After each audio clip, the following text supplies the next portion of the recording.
Hello? Can you see me? Can you hear me? Zafu has grown 27,598 new grey hairs waiting for Anita. And yet you still wait. I feel like this is a you problem. I take no responsibility. You could have been doing anything else, literally.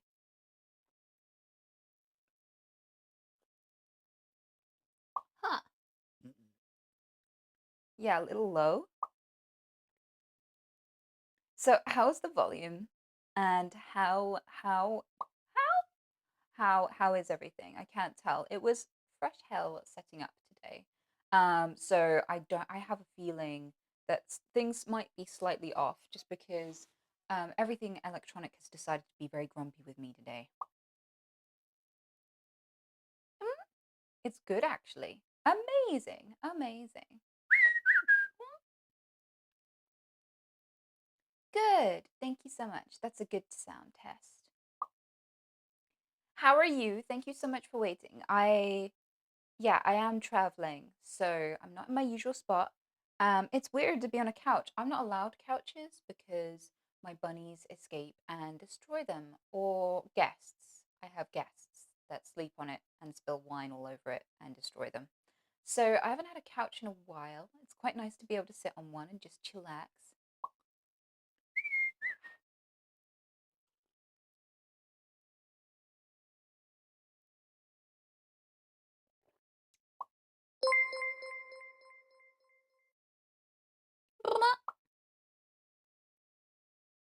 Mike sounds like you're on a podcast. Why? What adds the delicious podcasty notes? Thank you so much. Who donated? Please stop, Dick. Please stop, Dick. I lost my cat 2 days ago and I'm concerned about my border collie. Should I get another friend? She didn't hurt him. It was a freak accident.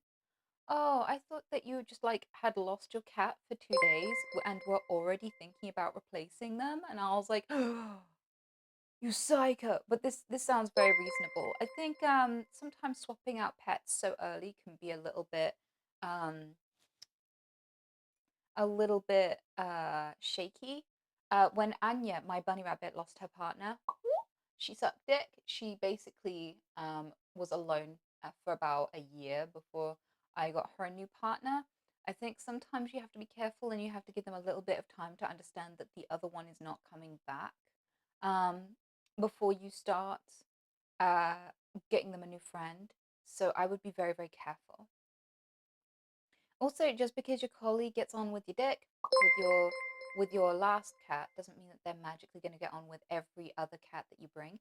And just because your collie likes cats, doesn't mean that every cat's going to like a collie. So it sounds like you've got a little bit of a mission ahead of you, but I would take your time if I were you. Because, like, these are real relationships. How would you feel if your best friend died and then some T Rex that keeps you, like, in their house, like, normally would be your predator, but has decided to keep you company for some reason and just provide for you, decided to just push a new friend into your old friend's bed, like, 2 days later? I feel like that would be quite disturbing.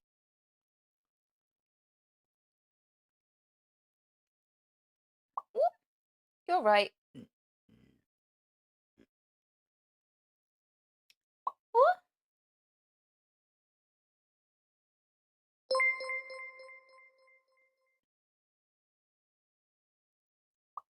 I saw a deleted comment and I'm so tempted to respond regardless. I know the mods will get tilted though. They're like, how do you always find the deleted comments? I have no idea. I have no doubt that this person's comment got deleted. But fuck it. Someone said to ask you anything, how big is your pussy?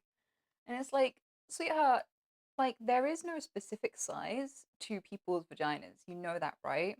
Like let's do a lesson in anatomy because I know Twitch loves these. Okay. So pussy size isn't really a thing because it is elastic. So, if you stretch your mouth like this and it goes back, right? It doesn't stay as loud and as wide as you can possibly make it. It pings back. And vaginas have to do this because they are the gateway to the universe. They are the slimy gateway to existence. And all heads that have ever been created have had to fit through a vagina at some point in their existence. And a vagina would not be able to conceive multiple children if it stayed baby head sized for the rest of its existence. So the size that a vagina can accommodate can depend on a lot of factors, including arousal. So people who say that they prefer a tight vagina are basically saying that they prefer it when their partner isn't aroused. Because what happens to a lady when they are aroused is, if we had like a cross section, if you cut me in half and turned me to the side so you could look this way at the whole channel of a vagina, right? From the entrance all the way in, right? The cervix raises and lifts up, and the whole channel opens so that it can accommodate something that goes inside. And usually, what happens to a vagina is it is very accommodating to the size of the thing that is placed within it. So, somebody who could enjoy a larger size could also enjoy a smaller size and still get stimulation and friction from that. The more aroused that you get, the more pressure inside the vagina, because the walls they get engorged. You get a lady boner, and that gives you like an erect clitoris, but it also internally makes all of the walls firmer. So it's firmer, but it can stretch to accommodate any size, meaning that it will just gently press against whatever's inside it. So when people are like, I want it to be so tight I can barely get in, and they're like imagining some dry, reluctant hole, they're basically saying that they really, really hope that their shittiness in bed accommodates their lack of arousal fetish. It's always a bit of a red flag when you hear someone ask, like, how big is your pussy? Because it kind of says, I'm insecure about my tiny penis, and I'm scared you will enjoy bigger dicks. So please tell me that it's the size of a nickel at all times so that I can feel secure. And it doesn't actually it insinuates that you don't understand how vaginas work, that you don't like when vaginas like you back, or that you haven't had contact with one ever, right? And none of these things make a woman feel like they have to divulge. Like, no woman's going to tell you the size of their pussy because there is no specific uniform size. All lady parts grow and shrink depending on the situation, right? So there's no specific size any vagina is. It doesn't stay one size, right? There is no one size. But if there was, why would they tell you? You don't know anything about vag. They're not going to have a good time with you. People who ask that question never get access, so never need to know, even if there was a straight answer. So, with all that in mind, I would stop asking people that. Firstly, because it's really low social skills, and people, you will immediately give everyone the ick. No one has heard wedding bells and been like, that is my husband to be, when they've gone, yo bitch, how big is your pussy? Like, that's not ever been like something that someone's romanticized. Like, no Disney prince has ever fucking said that, right? So I wouldn't ask for that reason just in the beginning, right? But the second reason is, it shows your inexperience, buddy. Because if you've ever had like a girlfriend, you'll know that if she's in the mood, it's a bit larger than if she's not. Also, trauma can give you something called vaginismus. So if you have been traumatized, sometimes your body reacts by making everything closed off at all times, even if you're aroused. So that is a condition. Also, muscles can be very relaxed and not as firm when you're unaroused as well. So you can have some ladies that are too tight when they're aroused to actually allow access, and you can have some ladies that are very much more open and much easier to like enter when they're not aroused. There's no one size fits all for even what arousal looks like or unarousal looks like. There's definitely no one size that your vagina is going to be for the rest of your life. Um, and anyone who's any good with them would know that. Anyway, Google is free, so it's kind of embarrassing to have access to all the world's information and still think there's such a thing as pussy size.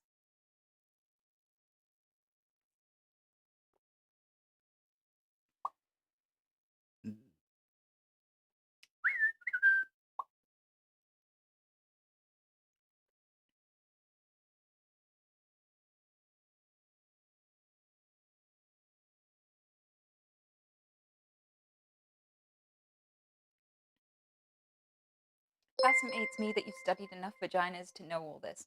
Um, I don't know if you know this, but having an organ helps. Like if somebody was like, "What's it like to have hands?"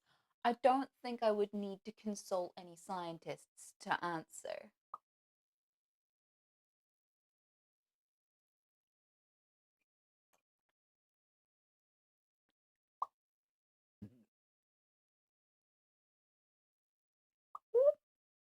I studied 1,000 PPs to learn how to pee standing up. That's great, Juice. I wonder if that actually aids in your success rate because I know a lot of people who think that peeing standing up is basically thinking, is sprinkler role play? Like they don't think that they're standing above a toilet. They think they're standing above a lawn, honestly.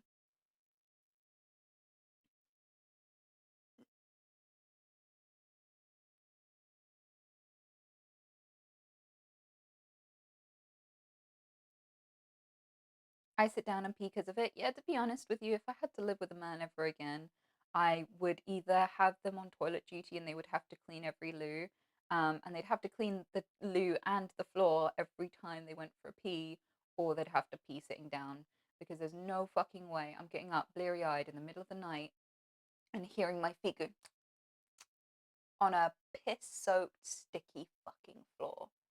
My God, no.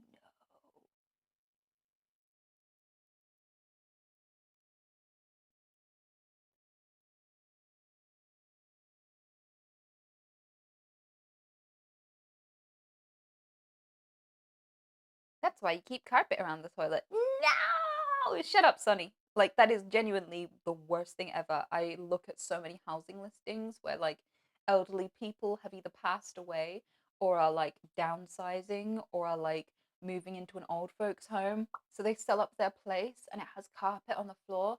And, like, even if it's the most beautiful place at the most amazing price because all the decor is dated, I just can't because I know that I have to enter that bathroom and it's going to be generationally soaked with piss. Generationally. Like, you know that this isn't just like granddad's piss. This is also his son's and his son's son and his son's son's son's piss all in this carpet. Ugh. Why do British people have sinks in their bedrooms? Because it used to be like this really customary thing for like people to get out of bed, brush their teeth at the sink, be able to get out of bed, get a glass of water, be able, you would have like a sink in your bedroom, and it was really, really common design, like absolutely normal to the point where a lot of old folks' homes with the fucking grassy bit bathrooms tend to have sinks in the bedroom, and I hate it, and it's gross. And then, like removing it sounds like an absolute nightmare. It's probably really cheap and easy, but to me it sounds redonkulous. And also, I am a female gamer, so inviting workmen into my house is always a hazard, and I always end up having to overpay. So for those two reasons, if I saw a house with a sink in the corner, I'm like, I'm not dealing with that. Someone else can take it. I don't care.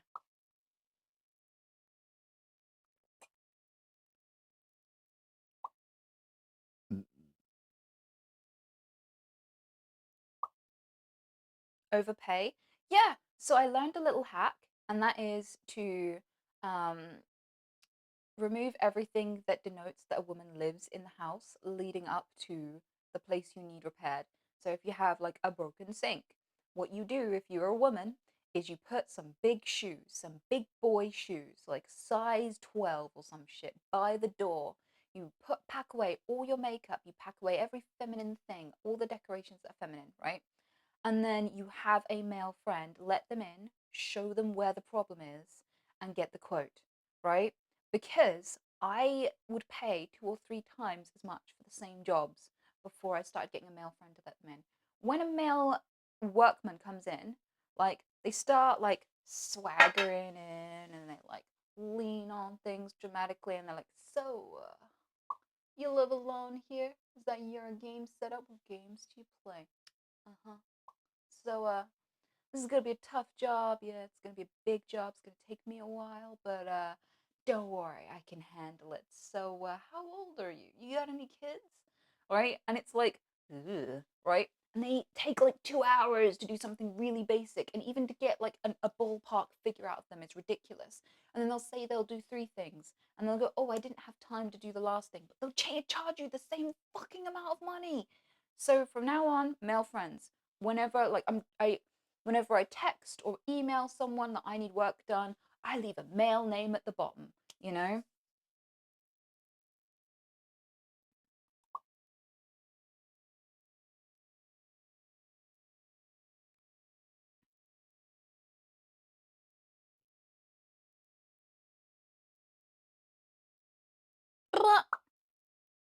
As a workman, it's true. I always swag into places.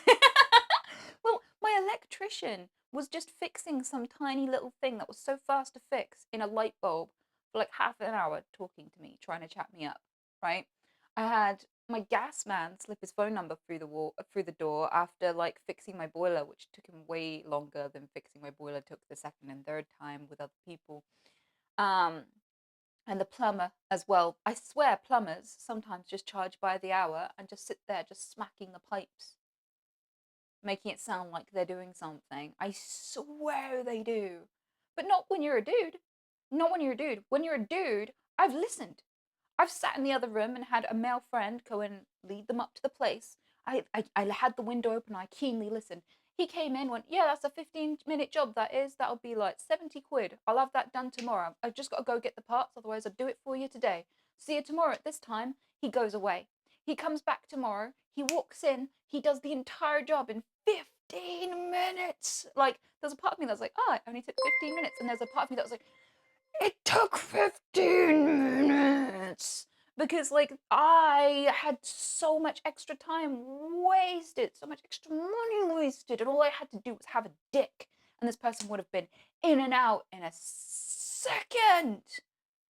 Ah, why couldn't I have learned this? I could have saved myself thousands if I knew what dickheads workmen could be. If I knew that, like, if I had even thought about for 5 seconds the fact that if I was a middle aged 57-year-old man or some shit, I would have so much fucking free time and money. Ah!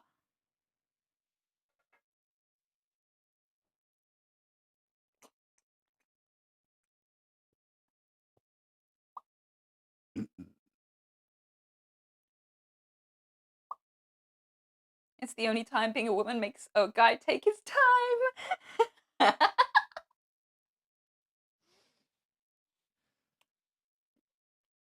Hey, Pitchiness. Good to see you, sweetheart. Hope you're having a good day. Thank you so much for the sub.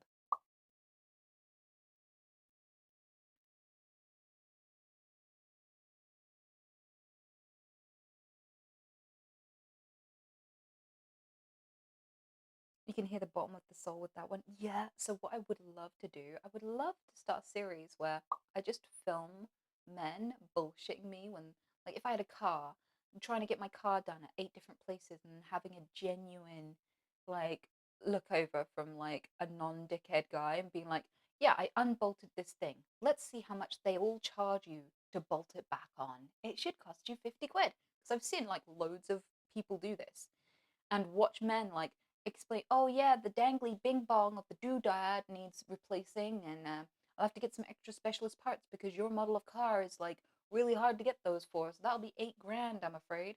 You know. So like, I wish I could make a compilation of it because you guys, you have no idea how lucky you are to have a dick. Um, because you get freebies. You really do. You think that a free drink makes up for having to pay twice as much for plumbing, electric, gas, repairs, and flooring, carpet, fucking kitchen fittings, you know? Your dick spares you so much money and time you don't even know. You don't even know.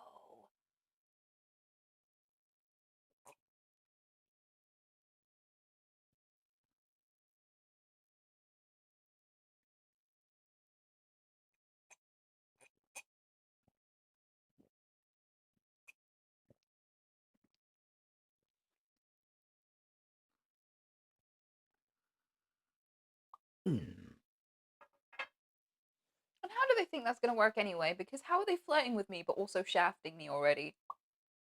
Like, they'll sit there and be like, "So you're single?" And then charge me 3 times on the work as if I'm never gonna fucking find out. Like, yeah.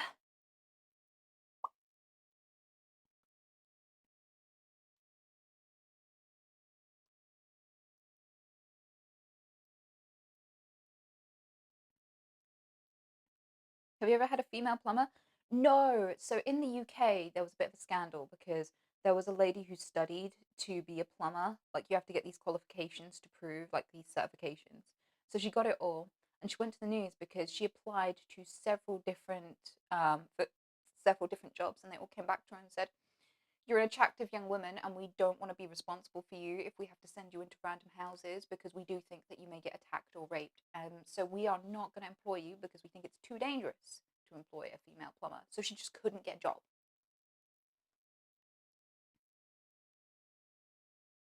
So unfortunately, I don't think I'll be seeing any female plumbers anytime soon. And you can go look up that article because I'm pretty sure it still exists. And I think there was like her and pictures of her, but there was also another woman in the article who was like, "Yeah, had the same experience. Wasted a bunch of my life thinking that I was going to be allowed to be a plumber, but it turns out that it's too dangerous."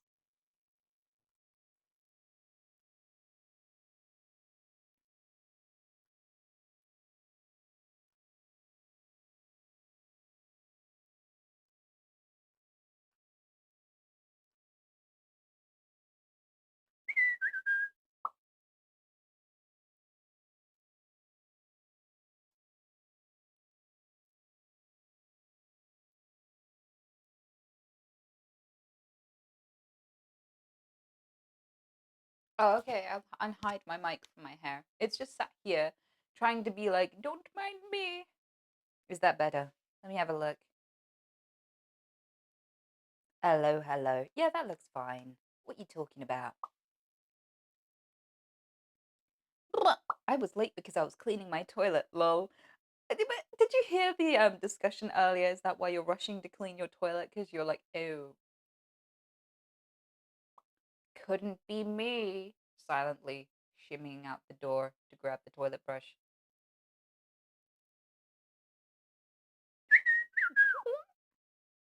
A pop filter for your pop filter. What?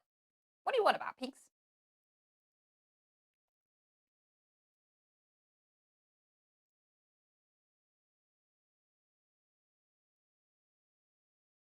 Be back in a minute. Did I just accidentally influence you to have a cleaner bathroom? That's amazing. Oh no, it's Tweets o'clock. Oh no, did the camera die? You guys can see me, right? It's back. Okay, good. Because usually when there's alarm, I have to like disconnect the whole camera and set it up again.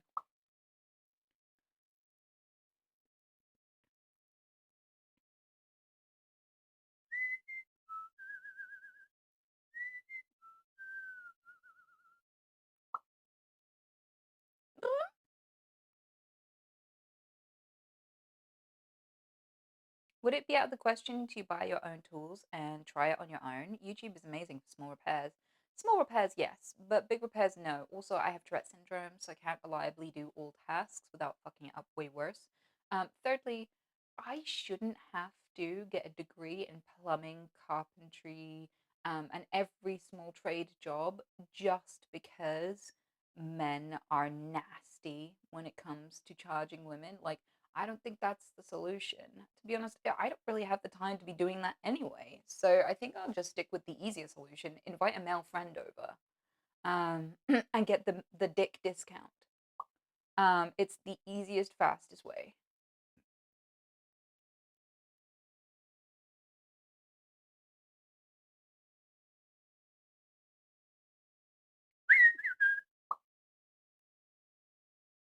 As a woman, do I have to pee on the floor before having a plumber over so it looks like a guy lives there? Unfortunately, I have a sneaking suspicion. I don't know if science backs this up. I have a sneaking suspicion that men know the difference between the smell of male and female pee, even if they don't clock it and go, "That came from a vagina." right? They might like if they're like a football player and loads of men pee all over the bushes outside the stadium, they will get really rowdy and violent. I think that's part of it. They get drunk and then they get primal because they're sniffing lots of men having marked their territory. Um, and I like we know that the smell of the opposite sex triggers certain mechanisms. We can differentiate genetics, like whether or not someone's genetically compatible with you by their body odor and things. So I have a sneaking suspicion that piss probably contains pheromones. It probably contains enough signals that a man would probably act more like there's a woman around if you pissed all over the floor, unless you got a man to piss all over the floor.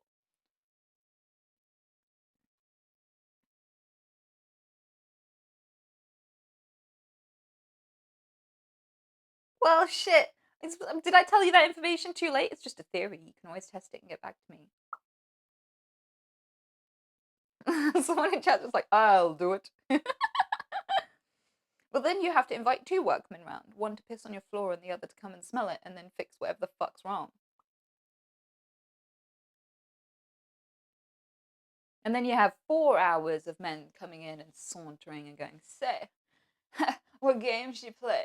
Like, ugh.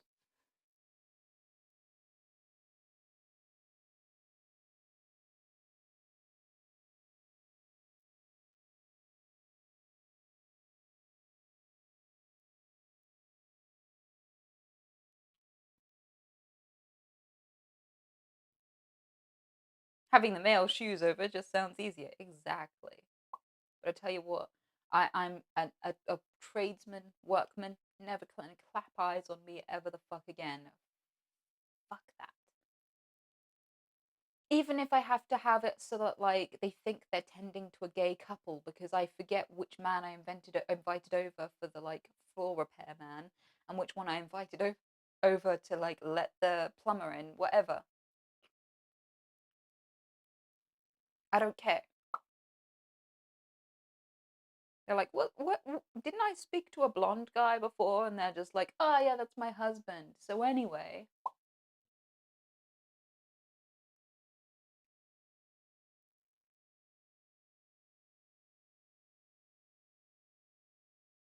yeah, it's gonna look like I have a polycule at some point.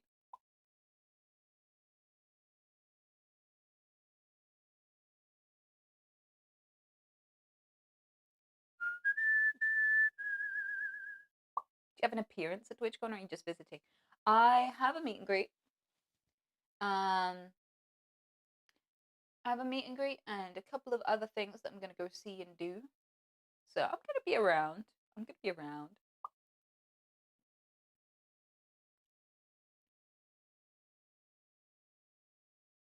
Many men live here and we all pee on the floor. Any more questions? I love that. hmm Like maybe I can invite like a gay friend over to just be like, so Mr. Workman, is there any chance I can get a discount? That wasn't even intentional. Because I've got friends who would totally do that. That was the best Freudian slip ever.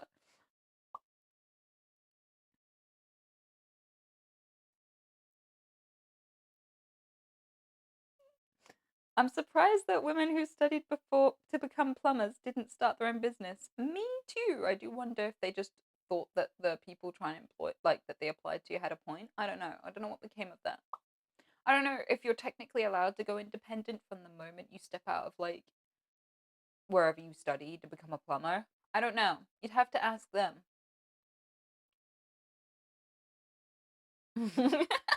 Pinks, you volunteering. He's like, do you need an apprentice, big boy? That's amazing.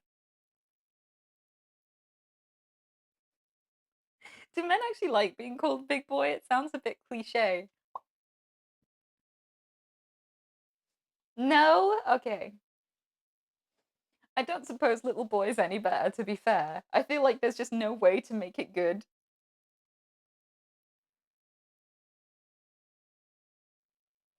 That's even worse. Medium boy is fine. You like a brutally honest queen, huh?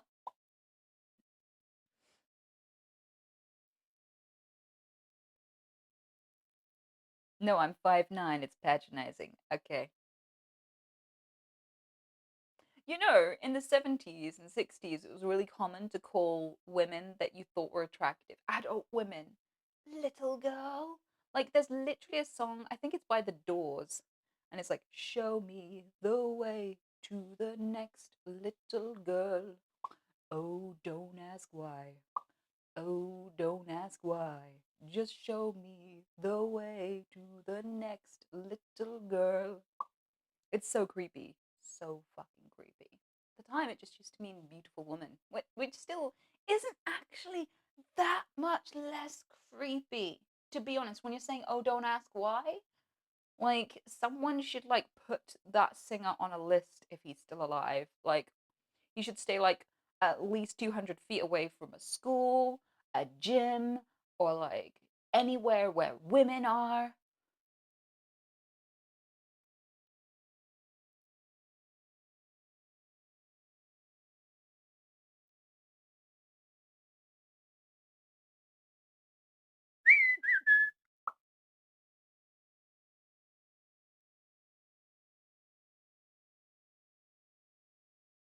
She thinks everyone is trying to be with her. Not necessarily. I mean, it would be really, really difficult to have friends and a family if that was the case.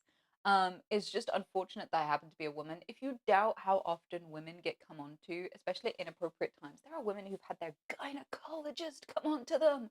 Dear fucking God, right? But like, if you ever doubt it, um, like, just have, if you have any female friends at all, just look at their dating profiles. Like, a guy on a dating profile will get like maybe one returned message. A woman, no matter what she looks like, no matter where she's from, no matter anything about her, will have hundreds of people saying, hey, hey, hey, a day. Like, you can put like a secret camera on any of your female friends and just have them exist and go shopping and go for walks and go to the doctor and shit.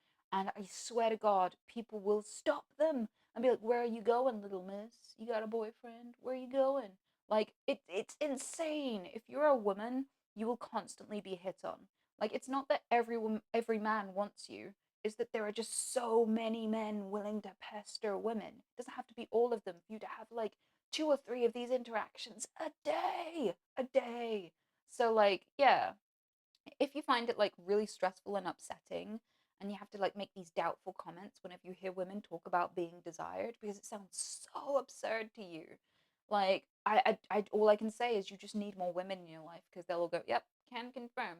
Doesn't matter what size, doesn't matter what age, doesn't matter. Like, most women start getting catcalled and get hit on by adult men on average at around like 8 or 9 is the average age that it starts happening by adult men, by men in their 40s. Can personally confirm. There are whole websites dedicated to people documenting their first experiences with it. It's horrifying. And it doesn't go away. It doesn't go away when you're 80 or 90. The stories are fucking wild. So yeah, like, it's not that every man wants me, somebody help. It's just that there are so many men out there just cruising around begging, like panhandling for sex. Please, ma'am, spare coochie, ma'am.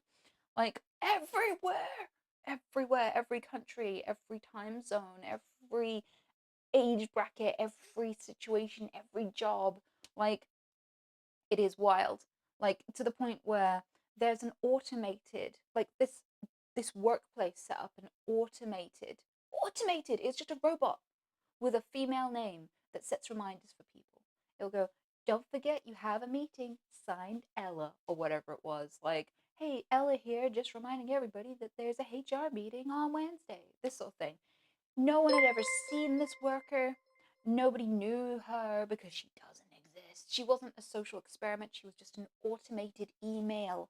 And she got multiple men going, hey, Ella, can we meet up? I'd love to buy you a coffee. Who work there? Which, first of all, is against the rules. Second of all, they don't even know Ella.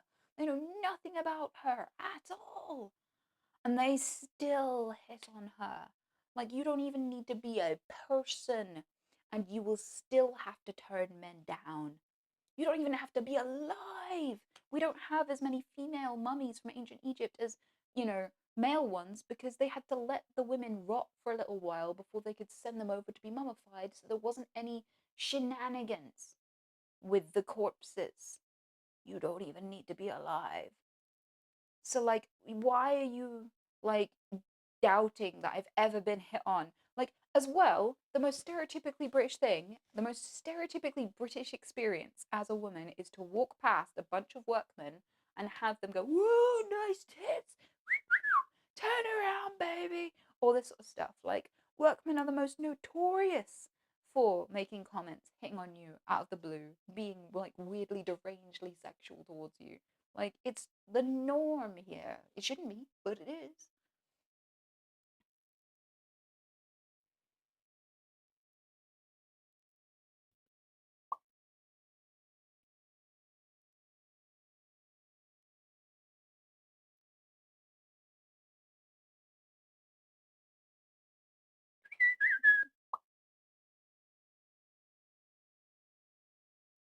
I thought that was an American thing. Well, I've been to America, but I wouldn't know. I spent my life in the UK, but it's absolutely a thing here.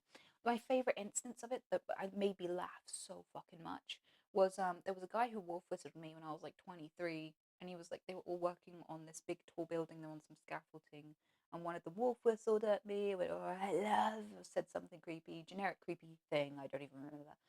And his workmate went and cuffed him around the back of the head. Went, "What the fuck do you think this is? 1962? Shut the fuck up." It's like amazing.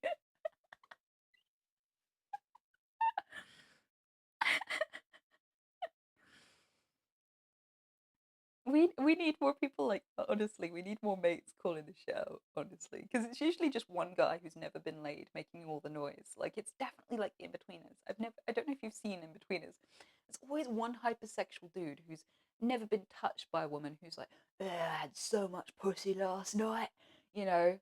All this sort of stuff. I was late because I needed to shower, needed to wash all those juices off me. I got them everywhere. I got all six toes in, if you know what I mean. You know? And they're like, "No, we don't know what you mean. You don't even know what you mean. You've never touched a woman in your life." But, like, you can't say it to them directly because it would hurt their feelings. So you're just like, "Yeah, yeah, of course, buddy. You got all of the pussy. Yes, we believe you." And it's always that guy. It's always that guy doing the catcalling. Goes, "See, I like women. Look, I shouted at one just now. Did you see that?" You know, it's always that guy. It's never someone who actually ever sleeps with women who does this shit. Ever. It's always someone just proving, "I like women, I swear. I swear." It's almost like suspicious. It's almost suspicious how much they want. They don't even care if they upset the woman. They don't care whether they get the woman. They don't expect to get the woman. It was never about her. Just everyone has to see that I like women. See that?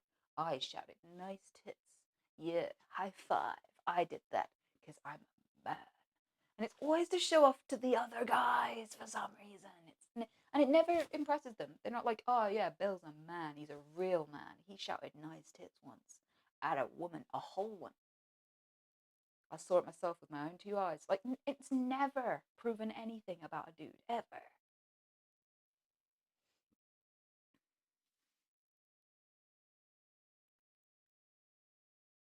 Yeah, Jay from In Between the Vibes. It really does. It really does.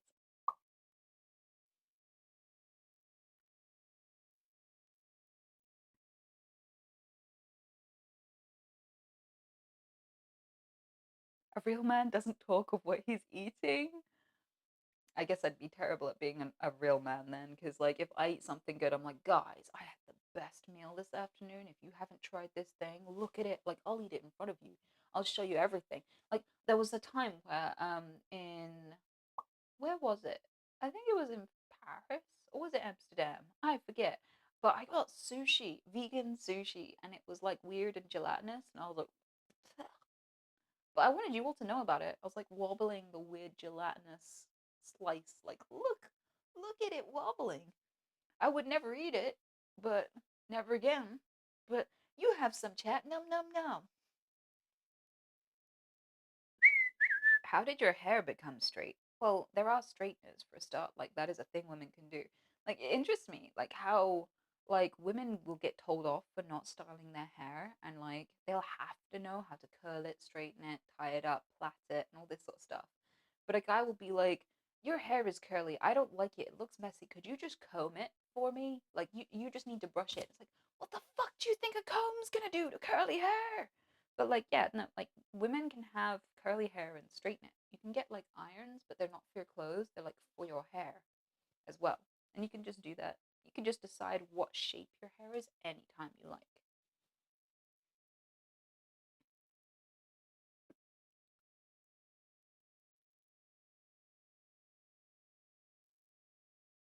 And I tried the sticky tofu today, and it was so good. Really?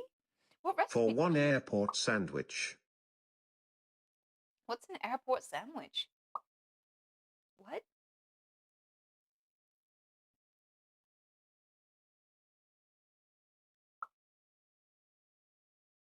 I consider myself a real man tonight. I brought microwave pizza all by yourself.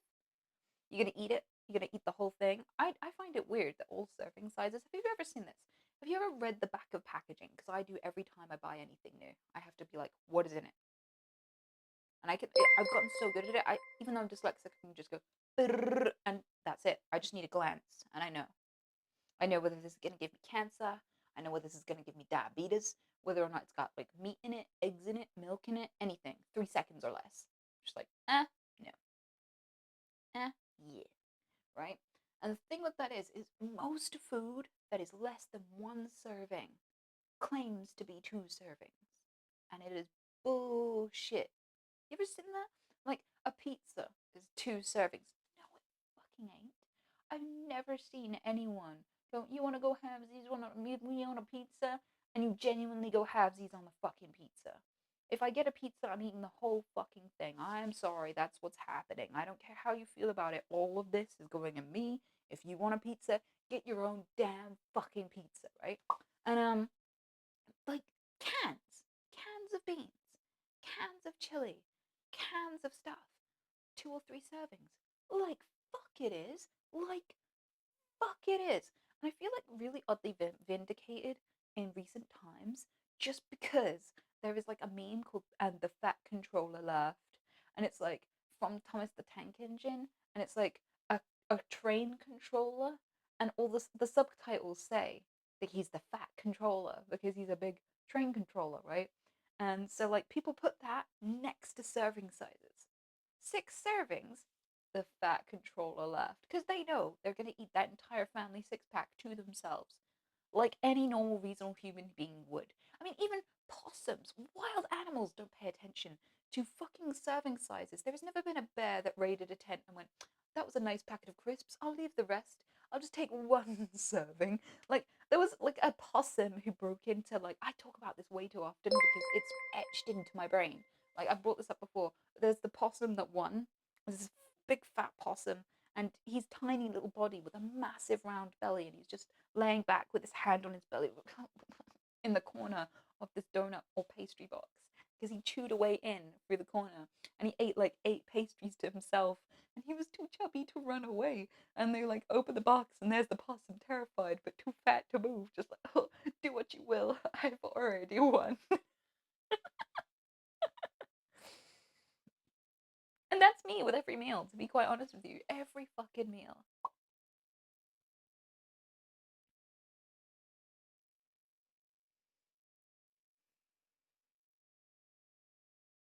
But did that fucking possum stop at one pastry? Go, that's enough. That's enough servings for me, thank you. No, there is no such thing as serving size. Serving size is bullshit. We are not a species that has self control at all. Like we're just not. I'm sorry. Like global warming is a classic example of this. It's like, oh, me leaving the lights on at night is gonna literally kill polar bears and eventually me and all of my children's children. Better stop turning that on at night then. I might as well switch that off before I go to bed. Next day, entire house lit like a fucking Christmas tree. Like, oh, I should probably stop throwing away plastic. It's choking the turtles. And then, like, next week, you're chucking out like 8 bags of plastic. Like, we have no self control. There is no amount of reasoning that will ever stop us doing what we want. If it's our favorite thing, we'll kill several children for it. It's ridiculous. Like, I could literally tell women, oh, your diamond ring was mined by slave labor and lots of people died for it. And they'll be like, oh, that's sad. Anyway, isn't it sparkly? Like we're just not good at like controlling ourselves. So with that in mind, I don't know why serving sizes on boxes are a thing. What is that? Like who came up with that and thought anyone would honor it? Who's met any human being on the planet and decided that serving sizes were worth anything?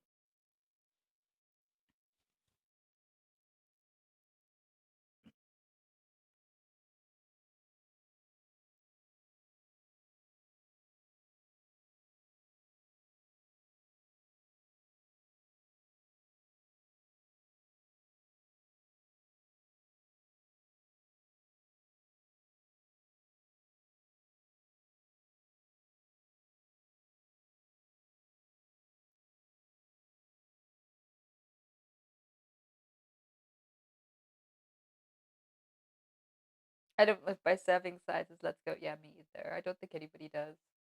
I'd be very impressed if someone genuinely honored serving sizes, to be honest with you. I have dick. I don't know why this is my dick gesture as a tick. I have dick. Like, what is that?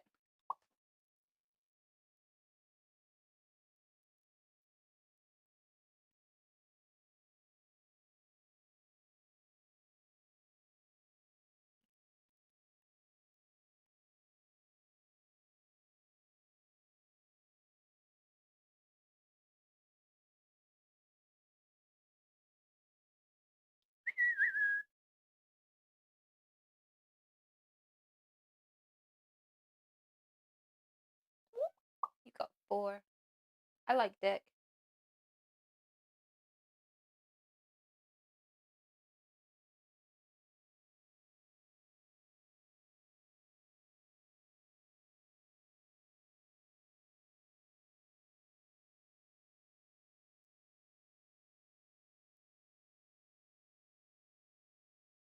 If you could jump into a pool of anything, what would it be full of?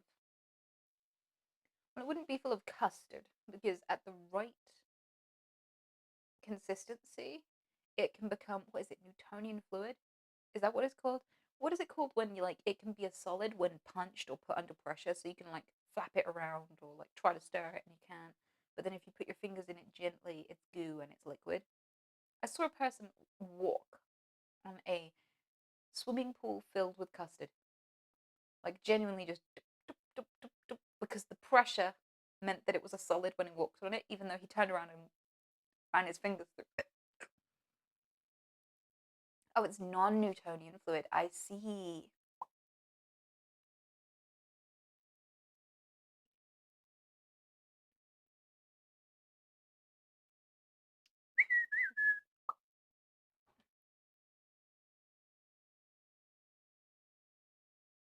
Have you ever seen someone walk on a pool of jello? I feel like that would be a dumb way to die, to be quite honest with you. Imagine trying to swim through jello. I don't think that's going to work.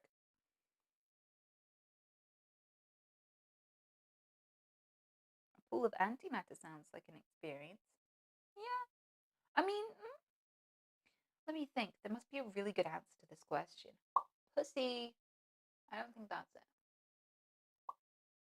What?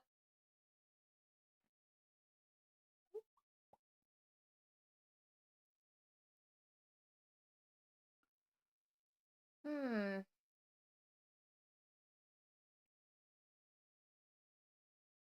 I genuinely can't think of anything that would actually be pleasant to enter a swimming pool of.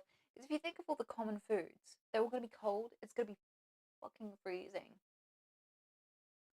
Like one of the common things we do in the UK as a charity thing is people for some reason will go, if you raise this much for charity, I'll bathe in baked beans. Like that was such a common thing. Like people at schools would do it, or like people on TV shows, bath full of baked beans, and it genuinely looked so disgusting, and it was freezing, and you could see them like their lips going blue, like tee hee hee.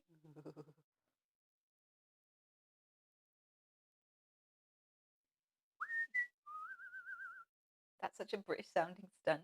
Yeah, I saw like somebody showing how grey and dreary and disgustingly like monotone the UK is during the winter, and someone said, "Welcome to hell. We have beans," And I was like, that should literally be at the every gateway, every entranceway to the UK. Should be a sign in the water as the beaches, as the fucking boats come to shore. That is so apt.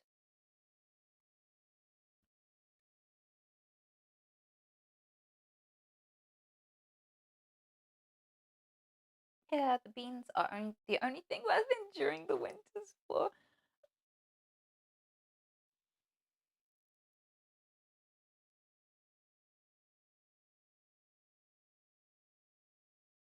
I don't know why you'd waste food while raising money for charity seems counterproductive. You know what's really interesting to me is that like people have all these bizarre takes on wasting food. Like I know so many people who are obsessed with not wasting food as if a single scrap put in the bin is somehow a crime against anyone starving in Africa. Like I feel like that was the beginning of it. In childhood people would be like, "No, you finish every last drop. There's someone starving who would kill to be in your position. Eat it. Eat it." And you grow up thinking, can't waste the food, it's so precious, we're so lucky. But some food is inherently a waste before you even eat it, let alone whether you eat it or not, right? So, like cookies, they're inherently wasted food. You can't unwaste them. From the minute you bought them, they are wasted food. They have no nutritional value. You are going to turn them into shit. That shit has to be cleaned out of the water and processed. That process is way longer than it rotting in landfill, where it will rot away and disappear. It will be consumed by maggots and disappear, right? So whether it goes in the bin or you turn it into shit, it was always a waste. It was a waste to turn crops into something that makes you sick and gives you no nutrients. As if as someone who loves cookies, but cookies are already a waste. Meat is already a waste because you have to feed the animals several times as many crops in kilograms than you actually get out of it. It's called the feed conversion ratio. You would have gotten more protein eating the crop directly than feeding an animal that and throughout their whole lifetime and then eating the animal. So meat is already a waste before you even eat it. There's no way for it to not be a waste. Just making it into meat itself before you eat it is wasted food, right? There are so many examples of this. For every donut you eat at like a donut shop, there were several that were thrown in the bin that have to be thrown in the bin for this shop to exist. Because if they gave it away or donated it, the shop would stop existing. So most of your food requires waste. And there's no difference between shitting the food and putting it in the bin, except how many processes it takes to unfuck the world and clear the waste away. It takes more, it's more wasteful to shit the food.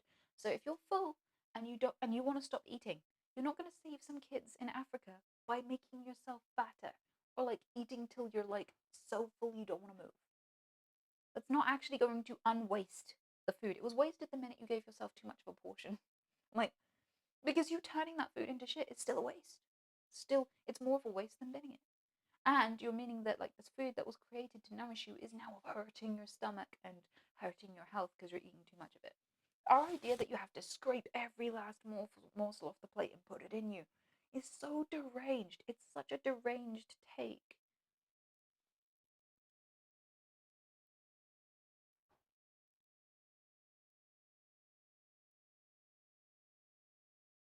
Yeah, I can hold the mic if you're alternating between getting ear blasted and it being really quiet, then I can hold it. Is here any good?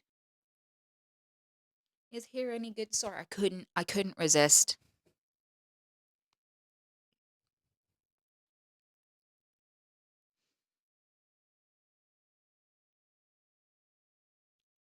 One centimeter further away. What, like this? I can't tell how far a centimeter is, to be honest with you. I'm better at gauging measurements than I am at gauging time, though. If you told me in 60 minutes' time, I have no way to understand how far away that is. But if you said, yeah, it's about 3 inches, I'd be like, there you go. It's about a meter. Yeah, I can picture a meter. I can eyeball a meter. I can understand space, just not time.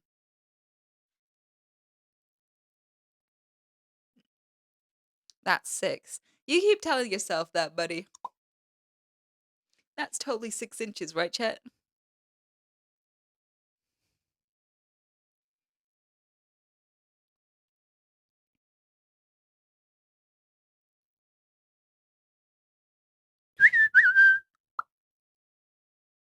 You any good at Apex or are you gonna play? I don't know. I like Apex. I don't know if I'm any good at it.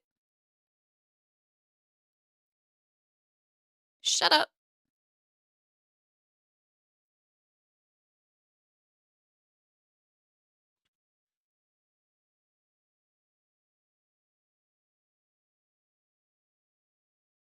Were you disappointed with the change of the Witcher show? Were you disappointed in the change of Geralt? Geralt, did you even watch the show? I watched the show. If they need to change the actor, that is fine. I've watched other shows where they had to change the actor and it was also fine. I think he made a really, really good Witcher. And I think whoever they replace him with is gonna be a tall order to fill his shoes. But you know, what needs must essentially needs if needs must.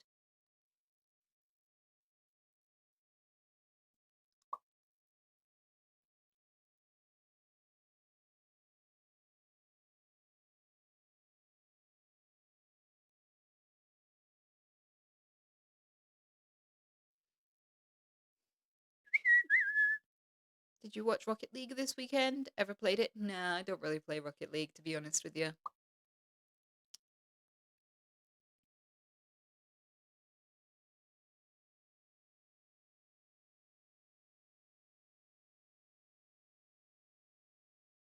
I think he's making new Highlander movies anyway. Isn't Highlander that series about that woman who accidentally time traveled? Like she was a British woman from like the 1960s or something, or the 1940s, and she walks through a stone circle and accidentally gets teleported to ancient Scotland? No? Oh, that's Outlander. See, I liked that show until it got creepy, and then I was like, "Mm."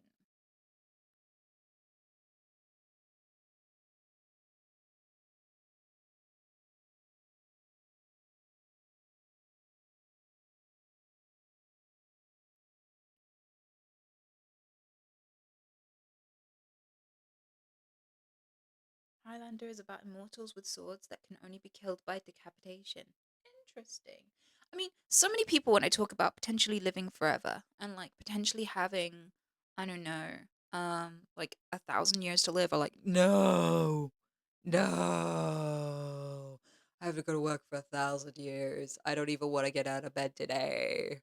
Right? And they just picture their current life, but longer. I kind of feel like if you could live for a long time, you could get good at business and shit. You could get good at human behavior.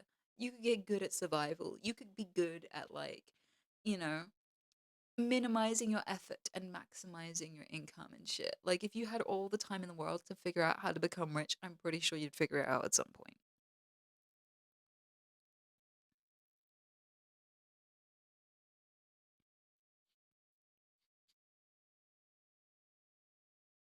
But was it what if it's 1,000 years but you grow older and your brain grows older? Oh god. No one's ever advocated for that. No one has ever written vampires as shriveled husks like the one from SpongeBob who's like, I remember when chocolate was invented. You know, like no one's talking about eternally being old. Who even mentioned that? Why does it always get brought up when we talk about immortality? No one's fantasizing about being the shriveled lady in the wheelchair who's like 1,000 years old on SpongeBob. But that's immediately what people picture for some reason. I don't know why. I'm like, no, immortality? No, thank you. I would never partake. And it's like, are you fucking kidding me? Are you kidding me? You'd have enough time to try every food in the world. You would have enough time to get every qualification known to humanity. You would have time to find out if we ever traveled to space.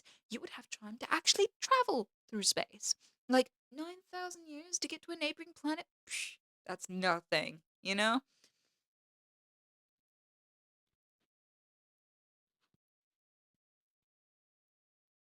Is she drunk? I don't know if you've seen a happy woman before. I can understand why you're confused, but actually, no, I'm sober. I just like living, and so I'm excited to speak to you. That's it. That's all I'm on. It might not be very familiar to the average Twitch chatter, but this is what a happy, energized, moisturized, refreshed woman looks like. I had a nap today, bitch.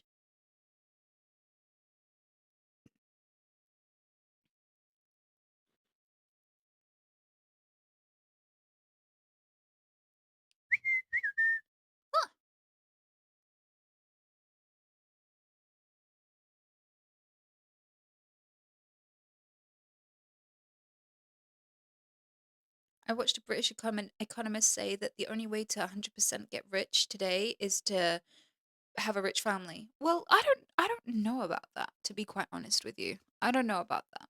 I do believe that we don't live in a meritocracy and that in order for there to be rich people, there has to be poor people.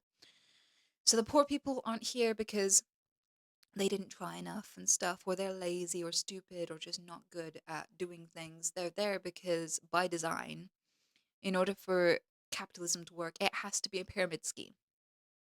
Capitalism is a pyramid scheme. By design, there has to be poor people.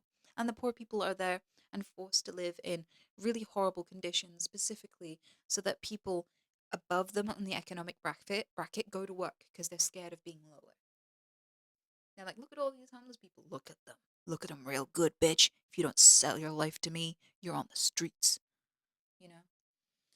You're gonna have to sell your seventh kid to make enough food for the rest of them. Yeah, so you better work. You better work hard. You better do overtime for free. You know? That's what that's about. I swear to God, that's what that's about. In the UK economy, there are not as many jobs as there are people. And people like to blame the immigrants, but even if you removed all of the immigrants in our country, there would still not be enough jobs for how many people we have who require jobs. By design, our economy hinges on there being people who have not. So, with all of that in mind, I've forgotten the actual question. I was getting to a point, damn it, I was on a roll.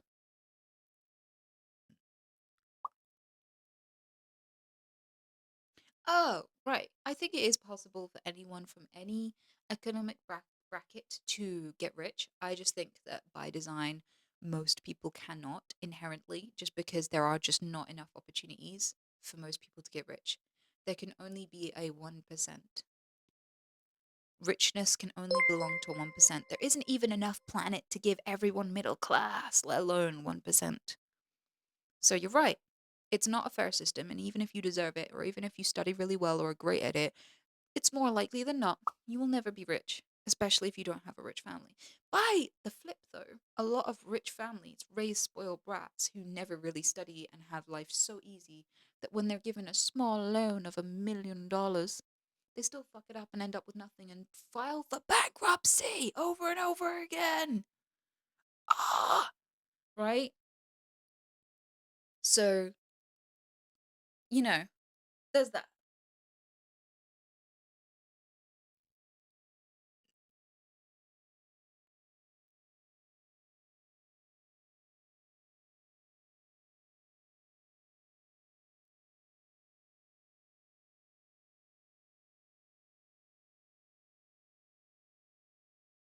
85% of millionaires are self-made. What about that stat? I don't know where you got it from though. Like I love people bringing me facts, but when people give me statistics, I like to double check where the fuck they came from first. But like, I feel like a lot of people inherit their millions, or they get loans, or they get help from their family. Like a lot of the top musicians tend to have connections in the industry and have like millionaire parents, and a lot of the biggest like labels that sign um most of the top of the charts, like it was something ridiculous, like 7 out of 10 top songs are owned by one family, are all owned by one fucking family. That's so sus. Not written or performed by one family, are owned by one family.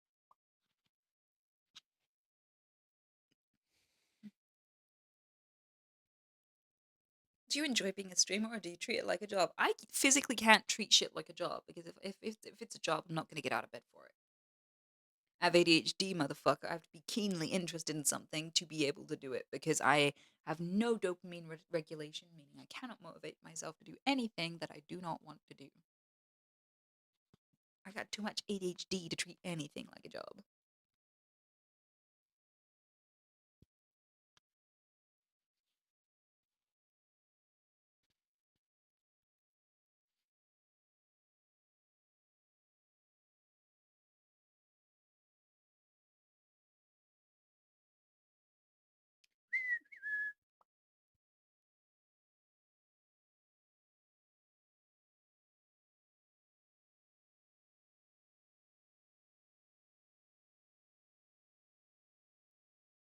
I heard a lot of streamers have ADHD. I think it helps. I think it helps because you're technically self-employed, and ADHDers are several times more likely to successfully run their own business than any other demographic of people. Um, because it's hard and it takes a specific skill set. Um, and a lot of people with ADHD have that skill set. They just have to pay for that ability with being shit at a bunch of other things that usually are really, really easy. But also, yeah, if you have to make everything interesting to pay attention to it yourself, then it's easier to make things interesting for other people. Also, people with ADHD quite often never shut the fuck up. And that's amazing because, like, I have to hold a one sided conversation with you for hours. I could talk about my toenails for days. Like, that is how I can fill any space. I can just talk, talk, talk about anything. And most of my friends cannot do that. I did not realize. I used to think of it as a flaw with me because I do not shut the fuck up. Even when I want to, even when I'm like, huh, I should listen. I want to see how this person's doing. And they come over and I realize I never asked. I just told them about my house plants for the past 3 hours and now they're gone and I don't know how their day was. I'm like, God fucking damn it, I did it again. Right? And I'll promise myself, I'll be a good listener next time. And I never am. So, like, I feel like you turn a flaw with yourself. Who needs self development when you can just monetize your flaws, right? So now I talk for a living. And I can afford food better than ever before. If you have a passive ability, even if it's fucking annoying, if you can just monetize it, you'll never struggle again. Like, when I ran a business selling things online, I used to work so much harder for my money. It was safer, to be fair. But grueling. Grueling as fuck.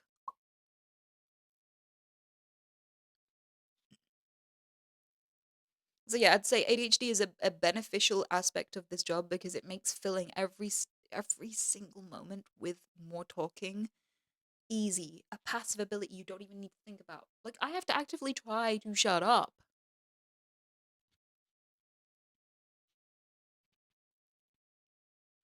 Isn't that actually the healthier mindset than changing yourself? It depends. It depends, my dude. Because there's a huge difference between talking a lot and, I don't know, setting fire to things often. I think some things you should definitely work on, but others don't need necessarily to be fixed.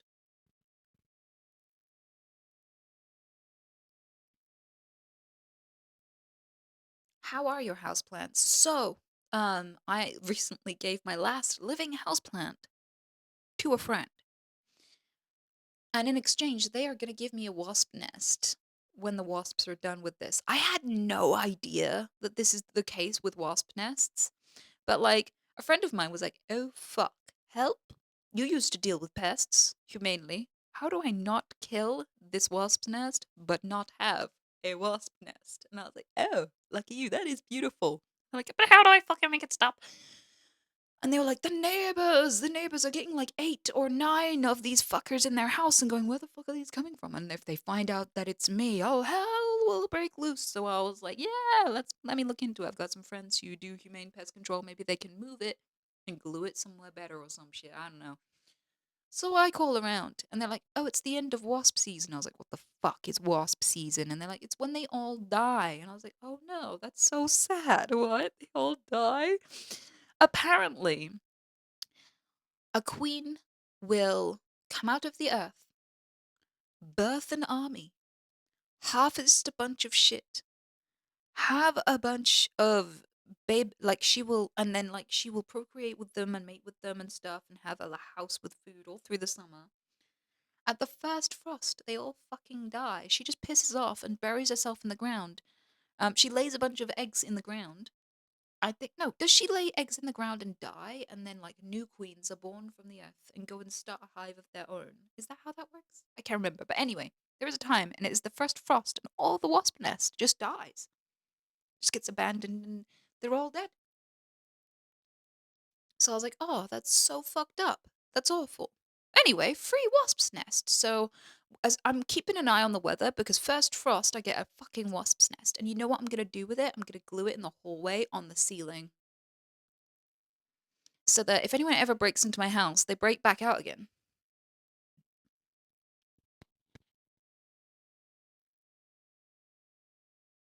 Plus they're pretty. Maybe I'll put a light in it.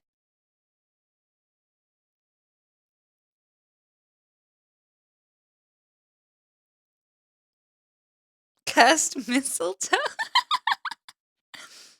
Yeah.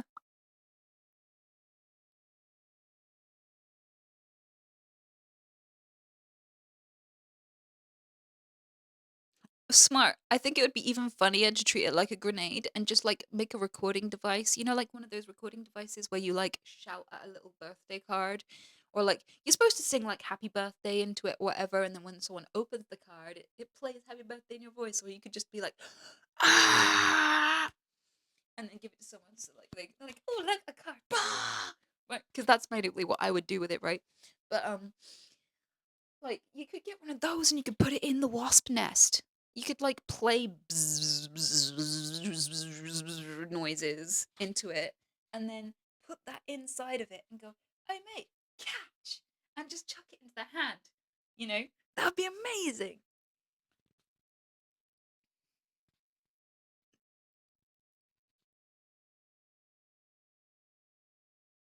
Would the bun buns be afraid of the nest if it made noises though? Yeah, I'm not gonna play catch with my rabbits though. They don't even have hands. That's a bit ableist of me.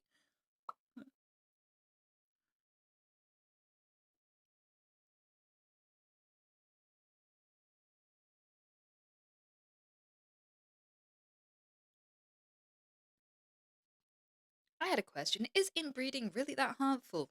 Yes. Sign out of Pornhub for fuck's sake. It's not a documentary.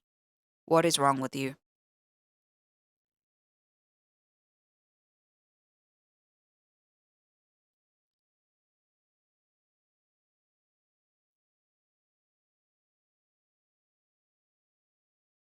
It can actually be harmful, noted. So, like, admittedly, in Europe, um, see, this is the thing. Like, racism and, um, like, thinking that your blood is pure and beautiful and brilliant and more special than everyone else's backfires.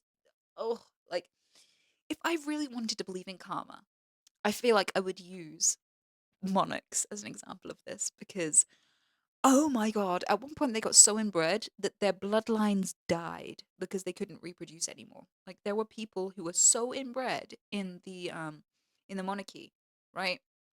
That it distorted all of their features, hurt all of their organs, and like you know those portrait painters actually glammed up and put like a cute filter, like medieval version of a cute filter. They're like, let's just keep those blemishes out. Let's make you a few years younger. Let's make you a little bit prettier here, a little bit slimmer here, muscular there, bigger codpiece.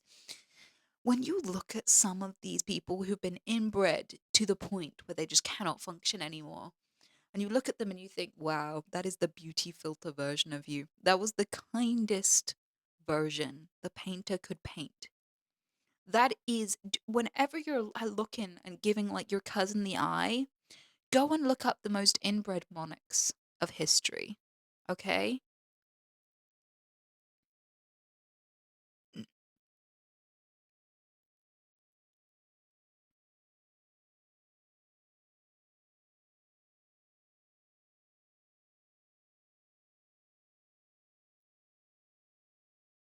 Should inbreeding be considered illegal before people finally decide not to ask that kind of question?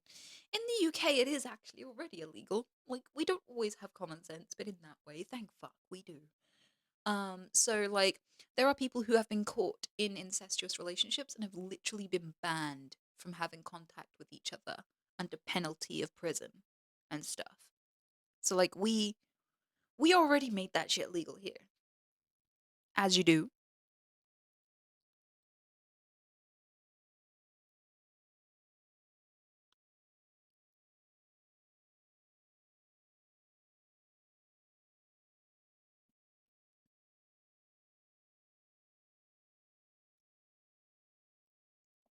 How is it enforced? Well, a lot of the time, family members fucking hate you for it and will dob you in. That's usually how you get taken to court in the first place.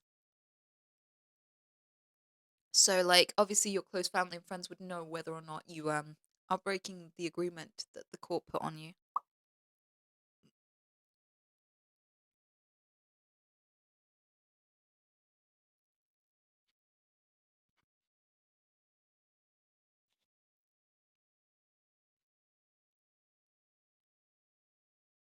But there are cousin marriages in Muslims. I thought that marriages happened in a church, to be honest.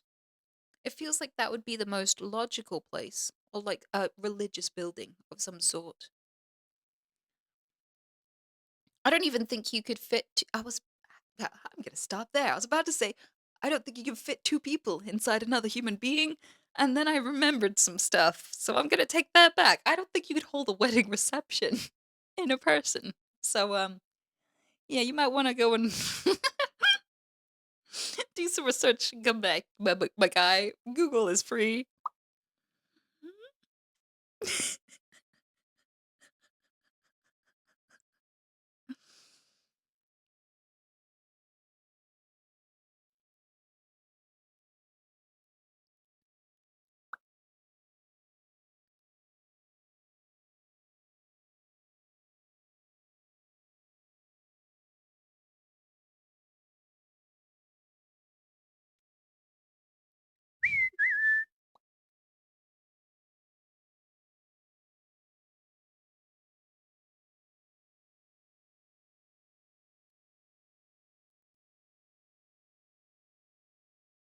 Got married in a pub. It was definitely religious.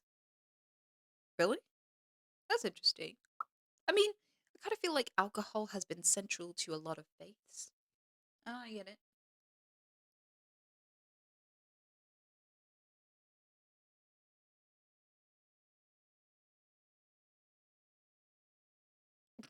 it. Sunny. I feel like hands down that is the least wholesome message I've ever seen you type. Good for you. We're seeing a character arc here. We are.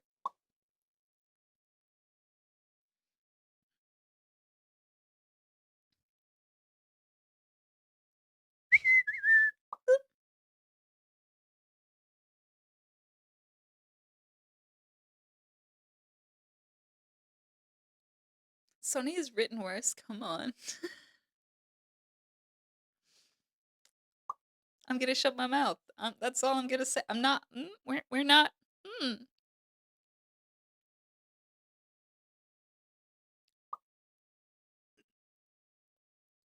So weirdly enough, whenever I do hotel streams, I get asked like more people say, "Hey, marry me," and more people come in and say things like, "Are you single right now? Are you in a relationship? Are you single? Are you looking for a man?"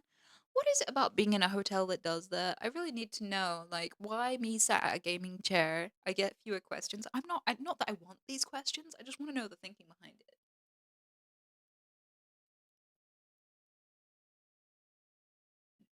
Are you going to get married in a church, or are you a non-believer? I feel like there are more options than that. Um, I feel like I wouldn't if I had to get married, I would not give two fucks.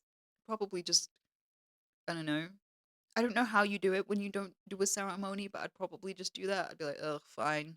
Like I would like I can't think of many situations where I'd get married. Maybe if it was like a lavender marriage, where I was like, ugh, existing is unaffordable, and your parents would be mad if they knew you were gay. So why didn't we just get married for show, and we can go halvesies on a house, have a good quality of life, and your parents won't hate you, and you get to stay in the well, like, or like I don't know, if you had a partner from overseas or some shit, and like the only way to spend your life with them is to marry them because they won't let them stay in the country if they're just your like girlfriend or boyfriend or whatever. Like I can't think of many situations outside of just like logistics where I would ever marry. I don't really see the point. Like marriage for me is just like gambling all of your stuff, like betting. It just looks like betting. I bet half of all of the things I've worked really hard on that you won't leave me. And I think that's a bit weird. Cause like, I don't know, if someone said, "Hey, I love you and I want to spend the rest of your life with my life with you," I'd be like, "Okay, I'll just believe you." It's cheap. It's cheaper. It's cheaper. It's so much cheaper. Also, if there's a God, I don't think they need us to tell them that we're in a relationship. They've heard us having sex. It's fine. They know. Wherever they are, they already know. Like, I don't need to retell an entire family if I'm dating someone. If I'm dating someone and it's gonna become long term, I've probably been with them for years before we decide that. So, what would be the point in going, hey, everybody, come and spend time with us. We're gonna fuck tonight. Like, I'm gonna wear a white dress, and you all are gonna know that we're definitely having sex on this specific day. Because that just sounds really awkward. Really, really, really awkward. So, with that in mind, I just don't see the point.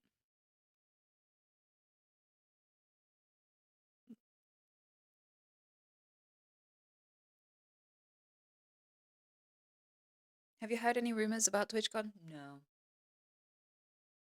What are TwitchCon rumors?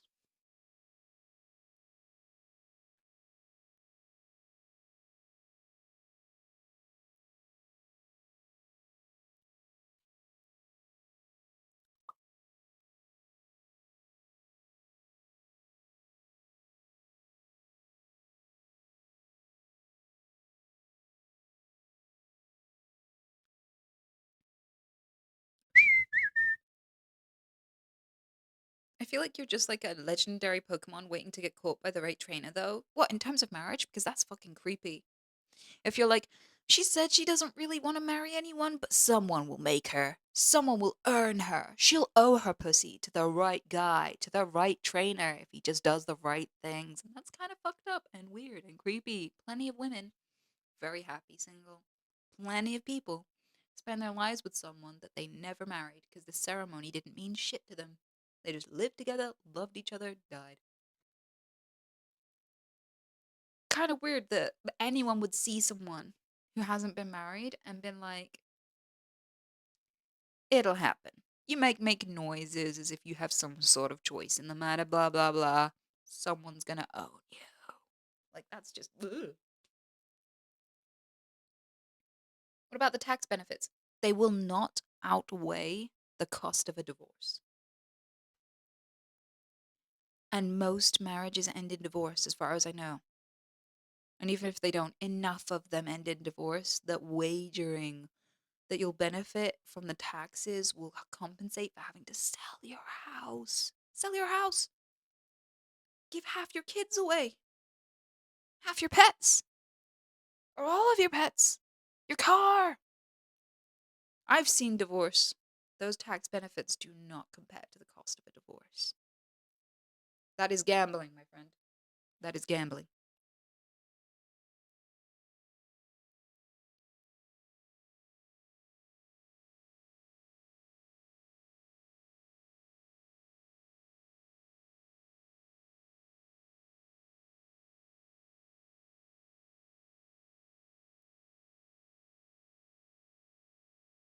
Anita wants that gilded prenup. I kind of feel like it would be natural and normal for the richer person to be like, hey, if we break up, I don't give you half of my money. And for the poorer person to be like, hey, if you cheat on me, I still get half of your money. Deal.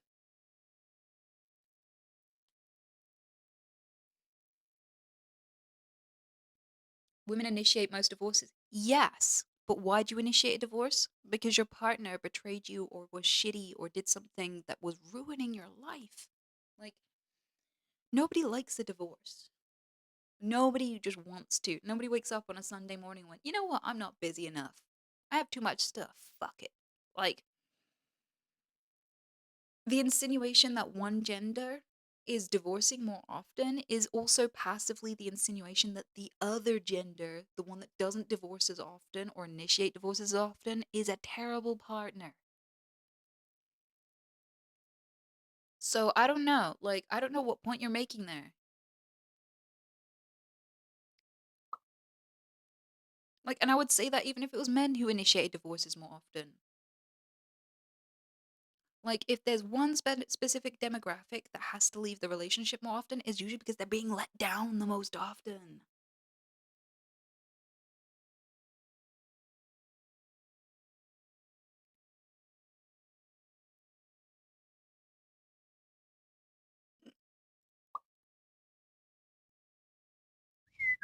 Where can I get a girlfriend? I don't know. You don't just like pick them up at Walmart and shit. That's like saying, where do I find the meaning of life? As if it's a place, like a store or some shit. I don't know. What are you expecting? Me to say, go to the pub, mate.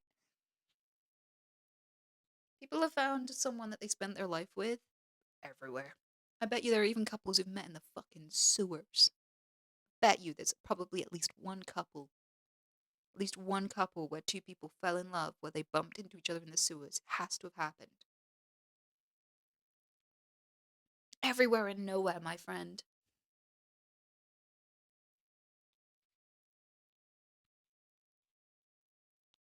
And you just need to nip to the loo. And then we can talk about this some more. I saw some interesting questions. Hopefully I can scroll back to them when I get back.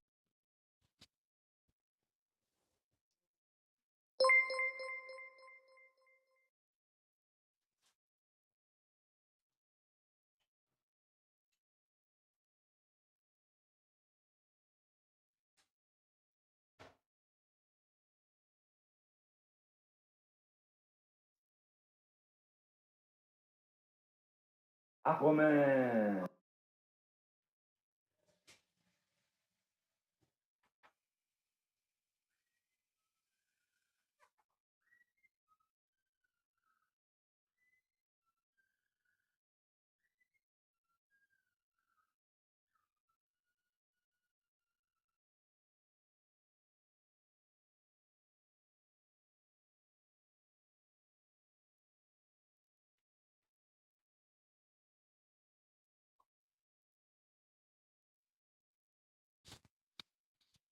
And I'm back. Hello. Ugh. She didn't bring the mic this time, right? Yeah, you didn't get to listen to me puke. I'm learning. I'm getting better at this streaming like, honestly.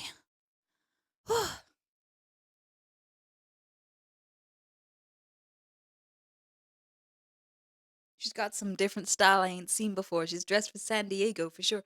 I've literally worn this whole outfit to streams in my house. The only thing different is I've got some white ankle socks, and I feel like such a millennial right now. I would show you, but people are weird. Um, but that's literally the only difference.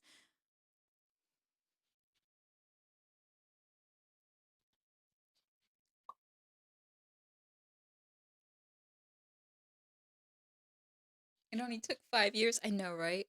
Let's see if I can scroll back to some of these cool comments. Oh no, you're commenting too much, and I can't scroll because it pings to the bottom again every time I move up. Why does it do this? Let me see the comments.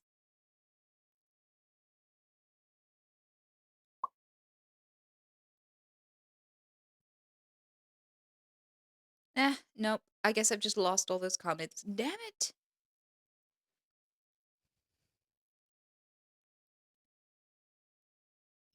Is this your first time visiting the States, Anita? No, I've been to the States many, many times. I've been to New York, San Diego a few times. I've been to Vegas. I think that's it, actually.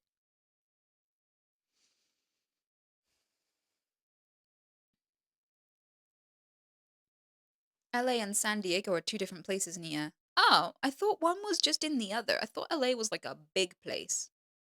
Like, I thought LA was like a state or some shit, and San Diego was like a city. They are both in the same state, which is California. Oh, okay.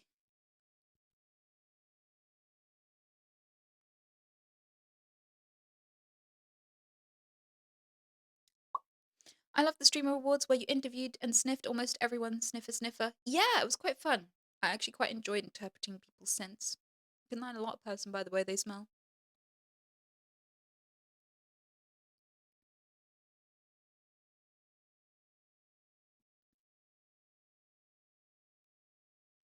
Who was the best and worst smelling? You'll have to watch a recap of that particular award show to find out. Because I don't remember.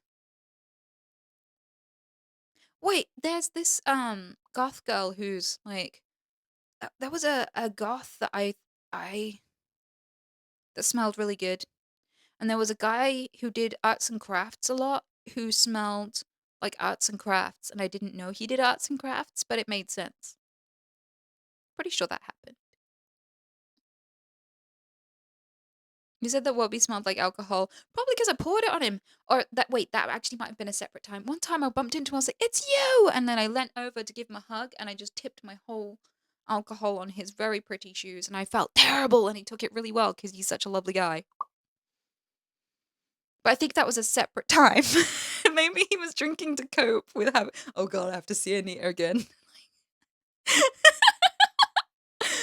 But he's very, very nice, to be quite honest with you, and he takes an insult well. I'll tell you that. I've ticked at him so many times, and he's just like, yeah, impervious, very chill dude, very happy.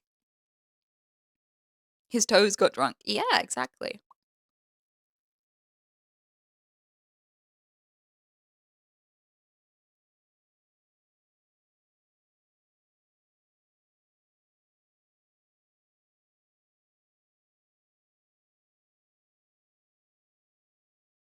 Not again, hide my shoes. They looked expensive. I felt terrible. Hopefully, he was able to salvage them.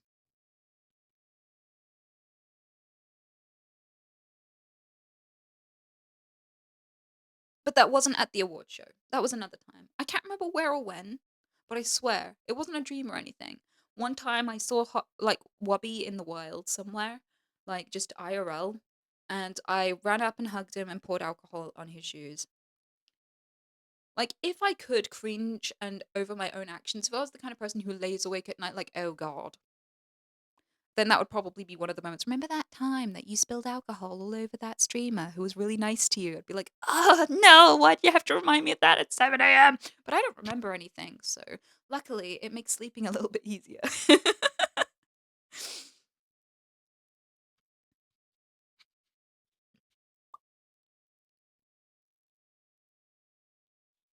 That's a very British greeting, exactly. It's like baptizing them.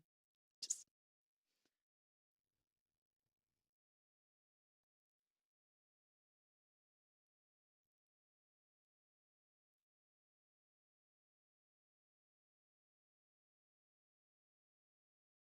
do I need therapy to help me remove my love bomby romantic side? Also, if I could stop desiring social connection, I bet I'd feel less sad. That too? So it's actually really normal and healthy to seek out and want to spend time around and be nice to other people. Like I have rabbits, and I think it should be illegal to sell them in anything less than a pair unless they're actively violent towards others and don't want to have friends. Like Pete, I have Pete, and he doesn't want friends. He wants to live alone. He wants to die alone. But like all of my other bunnies, I will get them partners because it's so important for them to have social interaction, and they get depressed if they don't have any friends and they never get to speak their own language or have connections, right? And why would we be any fucking different? It's perfectly healthy and normal to desire to connect with others. Like the desire to be nice to other people is not inherently a bad thing. Love bombing though can be a bit of a red flag and can concern people. So, um understanding the difference between like normal amounts of kindness and like earnest kindness and love bombing will really help you. Um yeah, exactly. Developing a good relationship with your giving side, like you don't have to give it up. It's not a disadvantage. It'll help you. People who have friends and people who have social connections into later life, on average, live 10 years longer than their isolated counterparts. Being social will make you healthier, love life more, live longer, and have a higher wage and generally a better life in every way possible. So it's not a part of you you need to defeat or some weakness. It's one of the strengths of being a fucking human being. We're successful as a species because we operate in tribes. Like, we are successful as a species. We are squishy as fuck. We don't have claws. We don't have sharp teeth. We're terrible at most things. We're bad at, most of us are bad at climbing. We could never, if I dropped you in the middle of the ocean or in the middle of a jungle or in the middle of a Sahara or something, right? You would probably die. We are useless, squishy little things. We can barely tolerate the sun, you know? Like, it gives us cancer. We can barely tolerate not getting enough sun. That also will kill us. You know, we're very, very fragile little things. But when we group up together, we make skyscrapers and computers. So, like, the best part of you is the social part of you. The strongest part of you is the social part of you. It's a good part of you. Don't be ashamed of the fact that you want to connect. If you want to develop a more successful way of connecting and a healthy way of connecting, I would really, really recommend going to therapy and talking about how you don't quite know how to build a healthy connection with others and how you want to stop love bombing and actually just love people in a way that's like appropriate. And I think that's genuinely something a therapist would love to help you with. I think that is such an appropriate use of their time. I once had a friend who literally asked a therapist to make us friends again because I walked away. I was like, I can't deal with this. I'm sorry. I tried. And they literally went and got a therapist and was like, my friend doesn't want to be a friend with me anymore. Make them be friends with me again. And the therapist couldn't, so they fired her. Like, and funny enough, she tried for a while. She tried to mediate.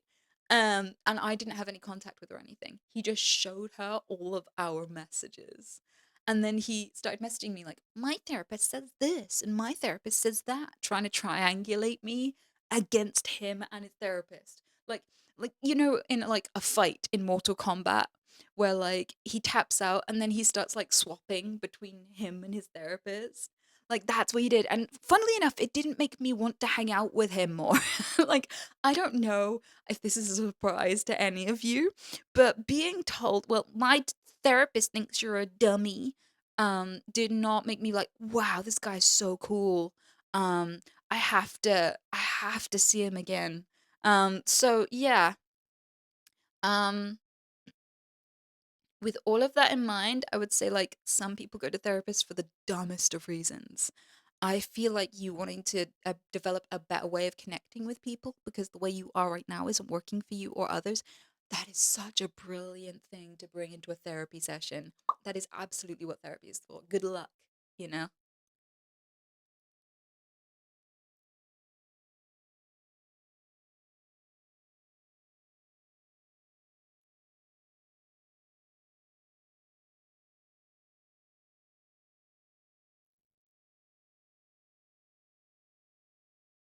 What was his game plan with that? Oh, it was to gaslight me into thinking that I shouldn't have a problem with his behavior. So basically, I set boundaries and went, hey, I am happy to be your friend, unless you cross these boundaries. Oh, hey, you did cross these boundaries, by the way. I did say that that was a boundary for me. And they were like, no, no, I didn't cross those boundaries. It was just a misunderstanding. And I was like, nope, nothing to misunderstand here. You definitely did the thing I asked you not to do, which you agreed not to do, and you did it. And he's like, no, no. And he gaslight. And I was like, I can't deal with this anymore. Don't feel safe that I'm not going to have to deal with more of this shit because I keep having to deal with this shit. Goodbye. And he was like, well, I showed a therapist all of our messages and you're a dumb dumb and you should be friends with me. And I was like, yeah, I'm sure that's what your therapist said. Yep, that sounds very, very legit. Mm-hmm. Um, so yeah, that game plan did not work. I did not feel gaslit at all.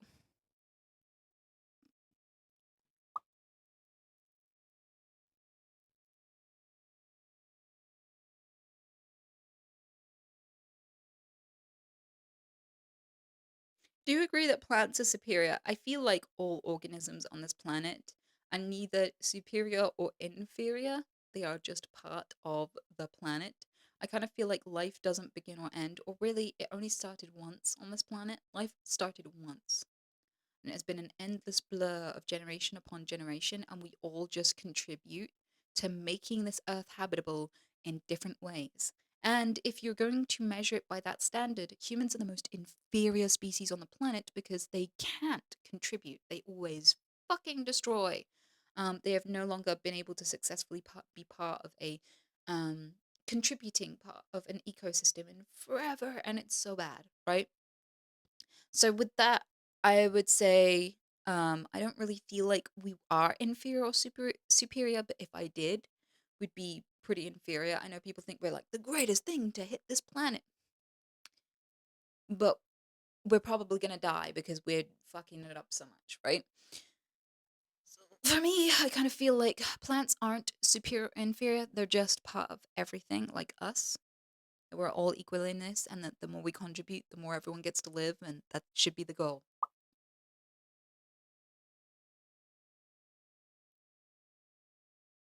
In your opinion, what country is superior? I don't really believe in countries, so that's a stupid question. Like, all of that is imaginary. You can't own land. Land doesn't belong to you. Like, you didn't choose what family you came out of. Stop acting like you can be proud of something that wasn't even your choice. You didn't choose to be where you are from. It is not an achievement of yours. We're all just human beings. There's no such thing as countries.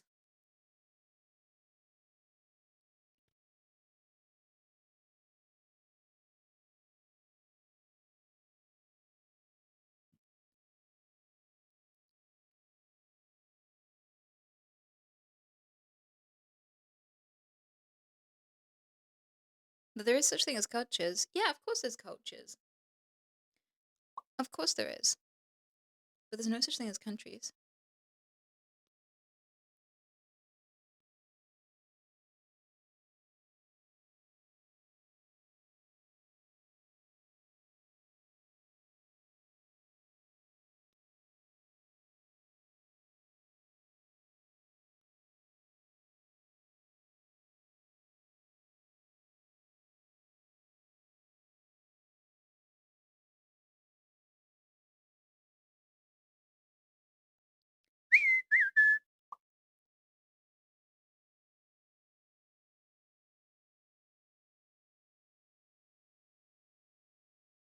Okay, but what culture in your opinion is superior? None. Because like every single demographic of people has shitty ones in it and good ones. There's no way to generalize by culture. I mean, I come from the UK. It is technically within our culture for people who are rich to go out and with hunting dogs, like quite a lot of them, like 30 of them, and they starve them all for days. So they're desperate and hungry, and they tear through the countryside hoping that those dogs come across a fox and disembowel it alive with their teeth. And that has been a tradition for a few hundred years. That's part of British culture, and I think it's fucking detestable. I think it's disgusting. But it's a cultural thing that happens here. I think like defining an entire land by its culture is a bit weird. Like we have royal family here, but most people don't believe that there should be royal family. Like no, like we are an advanced modern fucking country. Like how are people born into leadership like that? That's obscure. That's fucked up, right? So I don't know. I don't think I can judge other people by a culture, knowing that so much of my own culture is detested by a huge percentage of the population. Like there are loads of cultural things that are disgraceful all around the world.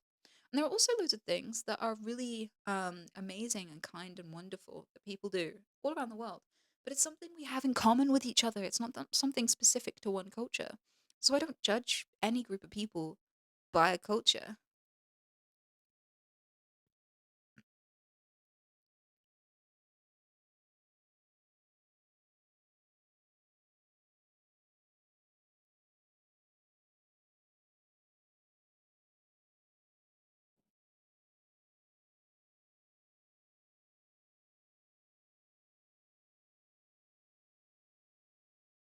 Great point. Nodders. What about cultures where women have little rights or autonomy as a foundation? I hate to break it to you, but that's pretty much every fucking country to a degree. Like, I can't get access to basic healthcare because I'm a woman in this country. I will get diagnosed with, I will just get gaslit. Women in this country die of heart attacks because doctors aren't taught how to recognize a female heart attack. So they diagnose it as anxiety and send women home to die, and that happens on a regular basis. Women are told that cancer is anxiety here. Women are told that debilitating, like, so if you have a female specific disease, it will take on average 10 to 15 years to get it diagnosed because you'll be gaslit for the first 10 years.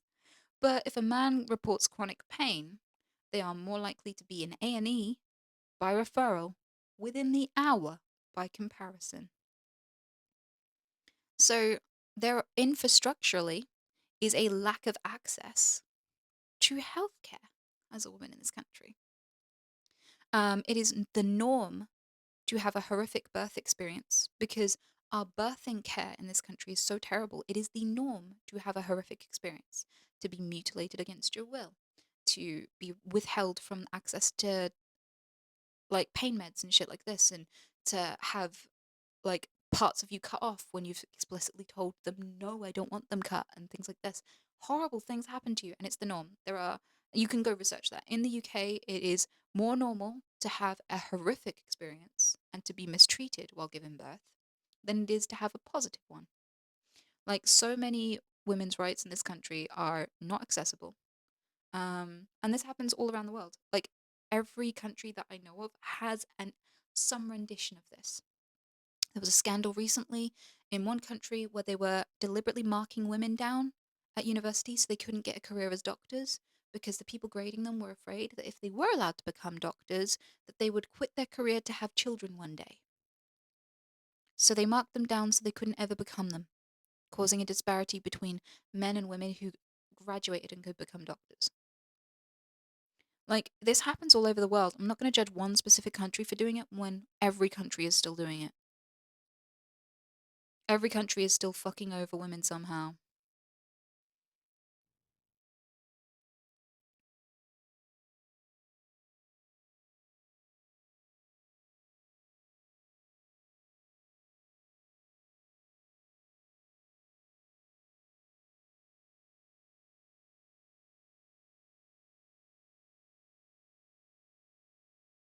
That's very true. Yeah.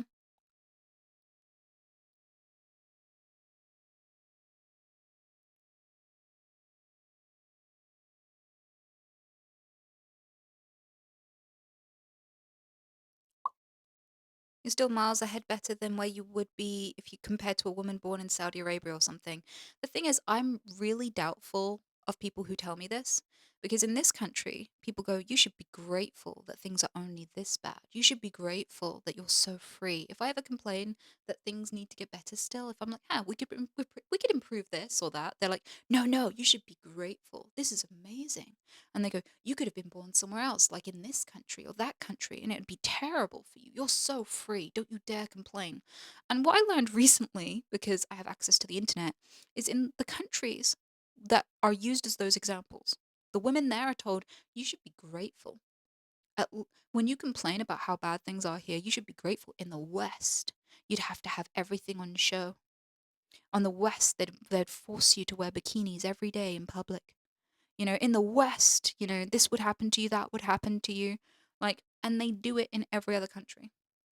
All the bad examples you use, they use us as bad examples, going, you should be grateful for how shitty it is for you because it's still better than what they've got over there. And so, what I've now learned is when people go, you should be grateful that you're here. You could have been born in another country where they do this. What I'm learning is people just say that when they want you to accept abuse. They say that to you when they're like, no, no, no, we're not going to change this. You should feel good that this is all that we're doing to you. Because those savages over there would have done more. So you should be thanking me. And that's what that really means. It has nothing to do with fixing things in any other country. Do any of these people who are like, you should be thankful you weren't born in these other countries, do you think they ever advocate for those women in those other countries? Do you think they ever sign any petitions? Do you think they ever go to any protests to give those women any rights? No, they don't. They only ever bring it up when you go, hang on a minute, this seems a bit sexist. And they're like, no, no, no, no, this is a privilege. You should accept this because have you heard about those people? That's what that is. Don't be fooled that people who ever bring up that when you talk about how bad things are in one country and they bring up another country, they don't give a shit about the people in that country. Ever. They just want you to shut up and take it. So never accept it. Never accept that response. Ever. When talking about improving things. When talking about like, hey, we could fix this. If someone goes, no, no, no. Other people have it worse. Be like, that's nice. Get out. We're not talking to you. Anyway, anyone who want to actually solve the problem here that we were originally talking about? Yeah.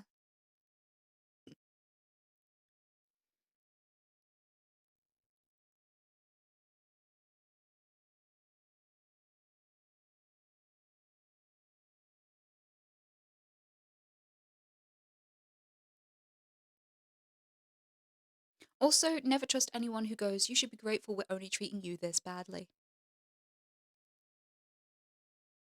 Because that is a threat.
There are loads of people saying certain countries do treat women worse than other countries, but obviously that doesn't mean any abuse anywhere is tolerable.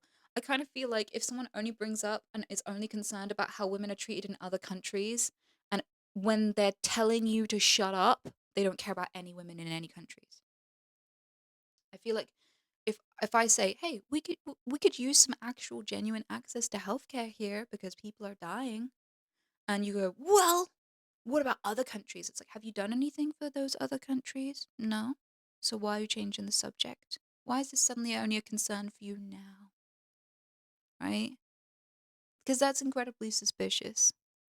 If you want to go do something about that, fine, but that's not the conversation we're having right now. We were talking about healthcare, and we're going to stay on topic.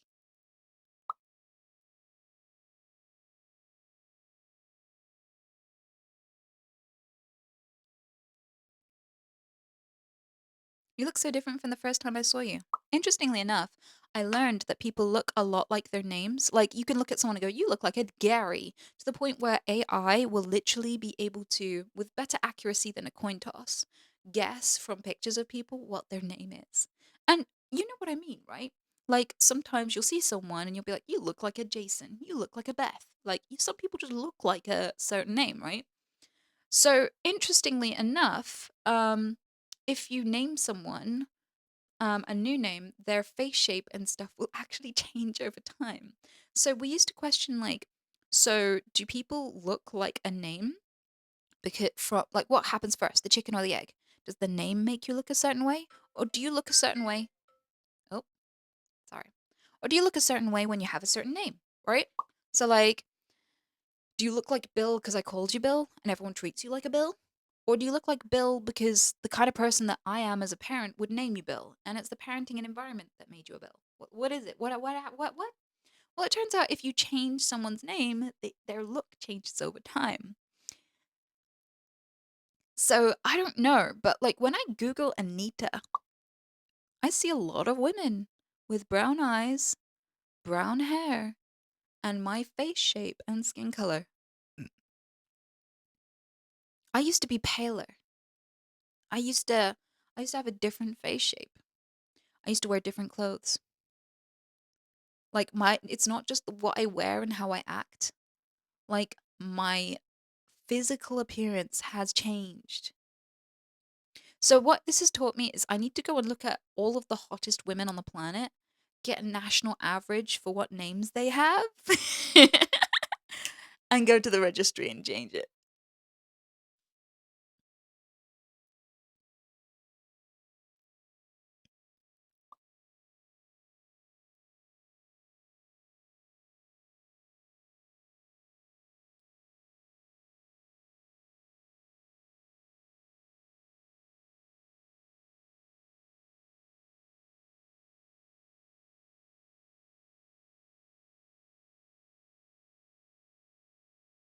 Anita is also a very common Indian name.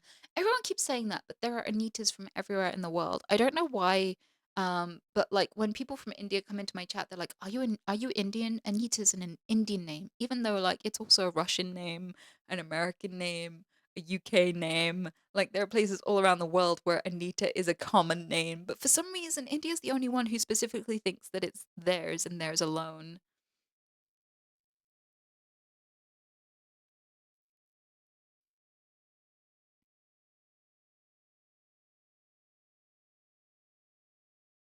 I thought you were Indian when I first came here.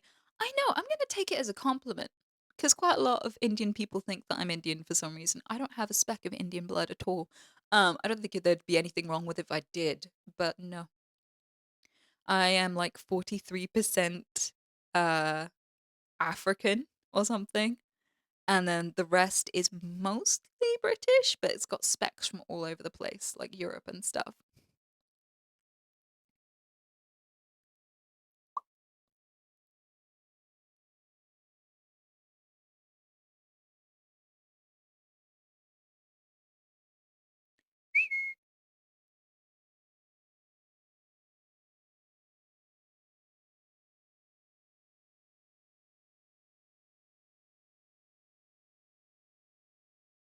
Oh, so you got the pass. Yes, but I don't really need a permit to be quite honest with you, because I just don't have the urge to say the word. Like, fuck off. I don't like it and have no need to say it.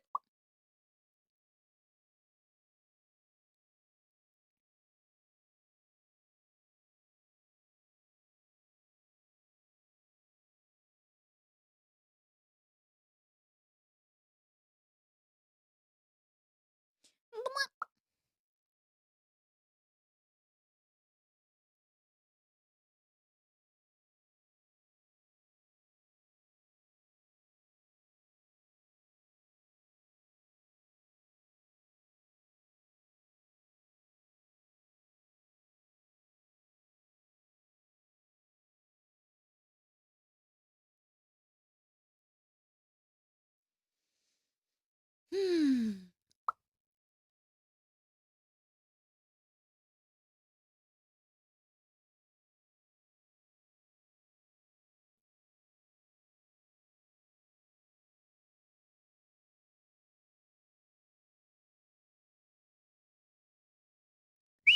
Tell tell me, have you ever had a long time relationship where that didn't wind up letting you down?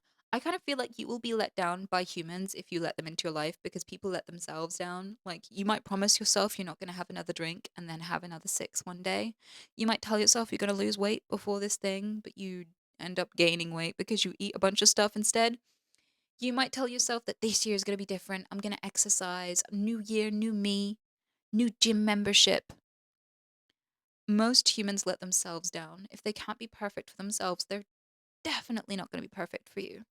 So I feel like if you want relationships, friendships, family, you're going to have to be prepared to decide what you're willing to tolerate, because you will have to tolerate at least something.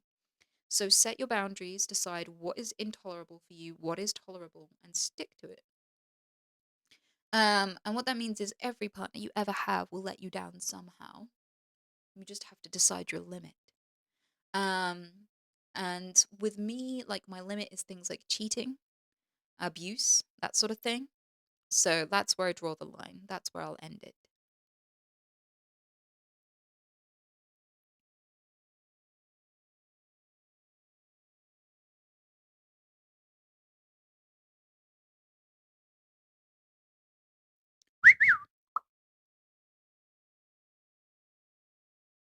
For some reason, I'm craving pizza. I want like tomato sauce with cheese on top. I just know though, by the time I finish this stream, nothing's gonna be open. Or at least if it is gonna be open, it's probably secretly gonna have like cat in the kebab meat. You know what I mean? Like, there's gonna be a lot of human DNA in whatever's open at this hour, sadly. Like, you're probably gonna have to like endure the fact that there are probably at least six missing persons in this burger, even though it technically is vegan. Like, it's labeled vegan, but has a few too many toenails in it for that. Yeah, I don't know if you know about this, but there's this thing called ghost kitchens. Press one if you know what a ghost kitchen is. Bitch, I got milk. Yeah, so like ghost kitchens scare me because they're unregulated. And this means that if they could say they're making something vegan, and it might not be, it might be the neighbor's dog for all you fucking know. So like I'm a bit like, "Ugh." Like I tend to look up places I order from, and if they don't have an open kitchen where like people sat there eating can see you making the food, so like they have to make their food in front of witnesses. If there are no witnesses, I ain't eating. Like, the food literally needs to sit there and be like, "Witness me, all shiny and chrome," while it gets cooked. Like, it has to be, like, set on fire in front of people.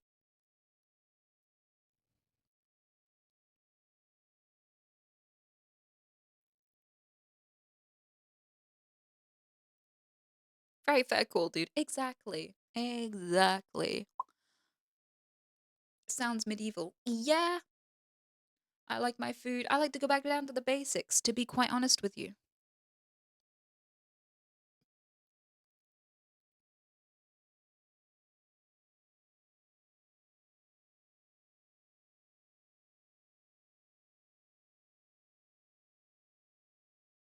Or someone claiming to be a restaurant when it really it's just someone house cooking. To be fair though, like I wouldn't have an issue with that if they were like certified, clean, regulated, no contaminants. It's not the fact of whether it's a what type of building it's made in. It's how trustworthy it is in general. That's the thing that makes me like, ugh, ugh.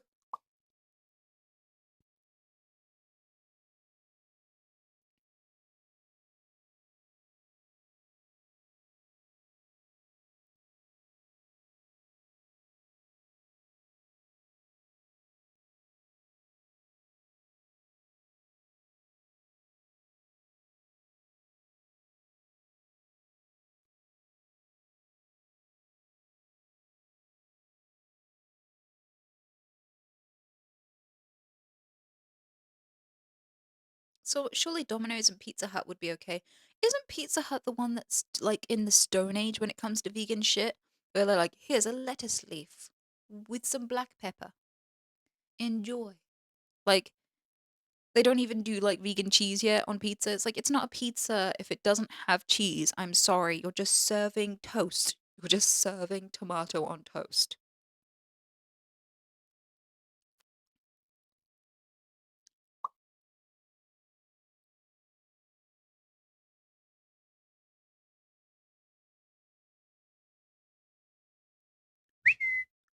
Your pup is cute, no simp. Sweetheart Delta, it is now technically legal. You get to keep your penis if you encourage or compliment or support women. We've evolved as a species. It is now allowed. It is permitted. You don't need to put any disclaimers. You don't need to assure everyone that you're not a simp. Like, the only reason people called others a simp for merely appreciating or complimenting women is because they fucking hate women. They're like, don't give her anything she clearly doesn't deserve. Look at that bitch getting things she doesn't deserve. How dare you? Surely the only people who'd see value in you are the ones jerking off secretly. No one would ever. What the fuck's wrong with you? No, mankind revoked. Psh, don't encourage them to be women. They should hate being women. They should have nothing. Like, it's those people who made you think that you need to put a disclaimer like, no simp. Like, you're not simping when you are nice to people. That's not what simping is. Simping is toxic and deranged. Being nice to people isn't. It's that simple. I think there needs to be a PSA. There needs to be a nursery rhyme so the next generation doesn't make the mistake. It's okay to like the girls. It's okay to like the boys. Don't listen to incels making all the noise. Like, it's okay. It's okay. And when you don't put disclaimers at the end, it shows that you're mature and you know the difference. I'm an adult and I know the difference between expecting pussy and thinking that women are pussy vending machines that you put kindness tokens in and pussy falls out. I know that that's not the case. And I still like women and I still hang out with them. Like, we don't need that disclaimer.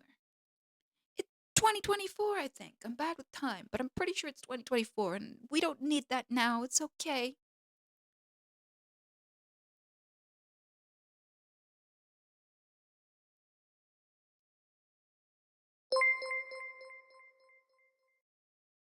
Pizza Fund, I made it home just in time to donate. Thank you. I appreciate that. I have no idea how much you donated. How much did they donate, Chet?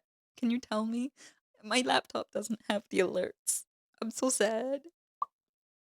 20! Oh!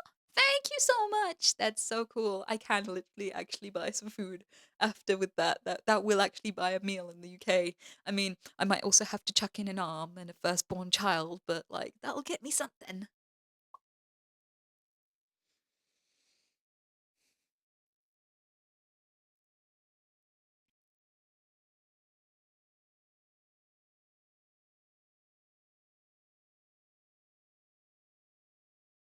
And he is running out of firstborn children.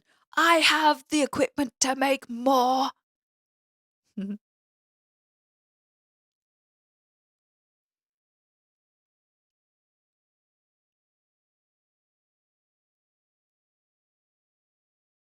know, that's actually it's in a game, but that actually physically fucking happened. That is literally based on something. I think it happened in Scotland, but that happened in the UK. I swear.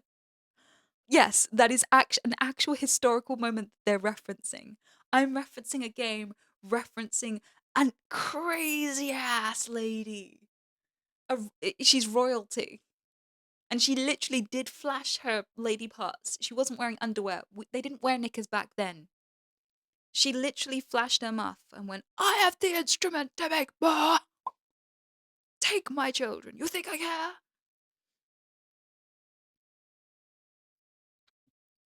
I thought you knew. I thought you knew.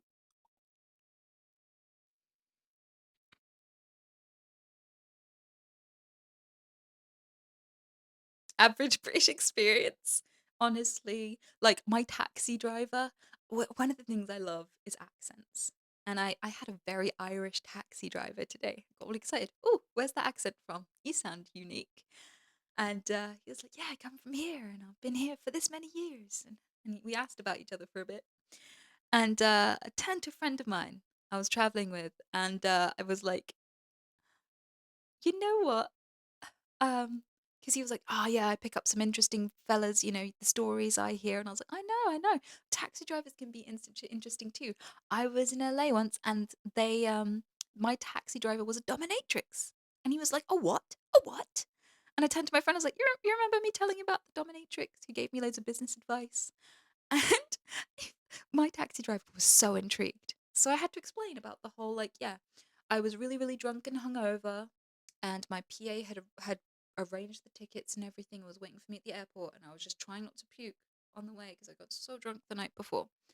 And she was like, "Yeah, your PA is terrible. They should have packed for you. They should have done XYZ. See, this is why I stick to subs. A submissive would have packed your shit, would have made you breakfast, would have been a footstool while you ate the breakfast, would have driven you to the airport, paid for the plane tickets, taken you anywhere you wanted, and you, like, wouldn't have had to pay a penny for the service. You don't need a bloody you don't need a PA, honey. You need a submissive." And I was like, "Ah, I see." And she's like, "I've been a dominatrix for this many years, and I also run swingers clubs." And I was like, "Oh, really? How does that work?" And she's like, "Well, I rent out a place, like a building, and all the couples come to me, and I vet them all so that it's safe. We provide toys and rooms and things to do with each other, so they can meet each other and get a feel for each other before they go off their separate ways. We like interview the couples, make sure they're not new, because that can cause a lot of drama. We make sure everyone's like seasoned. I was like, this is very intricate. He's like, yeah, I make a lot of money, but I don't like to sit still. So I drive between doing all that. I like to drive. It keeps me busy. It's a bit of extra money. And I was like, I can see that. Well, this has been fascinating. Thank you for the advice, right? So I told this taxi driver this story, and he was like, oh, yeah, I pick up ladies of the night all the time. And he told me about how there was a lady who does sex work, and that she gets 250 an hour just to massage a guy's feet. She doesn't have to kiss him, doesn't have to do anything. She just rubs his feet right between the toes, really gets all up in there for an hour, maybe two. And another guy, and he called him a dominatrix. He's like, I know a dominatrix. Who she just had to dress up in lingerie and clean the house, and the guy would just watch. I was like, that doesn't sound like a dominatrix, but sure. Not typically a dominatrix service there, but okay. And he was like, yeah. Fuck And this shit, I'm out. see, yeah, sorry, conversations get intense here. But he was like, yeah, but sometimes she dresses up in her leather pajamas. I was like, leather pajamas. I've never heard of it put that way. But those dominatrix in their leather pajamas. I loved it. The conversation was really fun. And he was like, I really enjoyed this conversation. I hope I pick you up again, blah, blah, blah. Like, it's been great. And my friend was like, yeah, it's always like that. Like literally he mumbled it. I don't think he knew that I heard that. He was like, yeah, it's always like this with her. Like, wow. But true. True.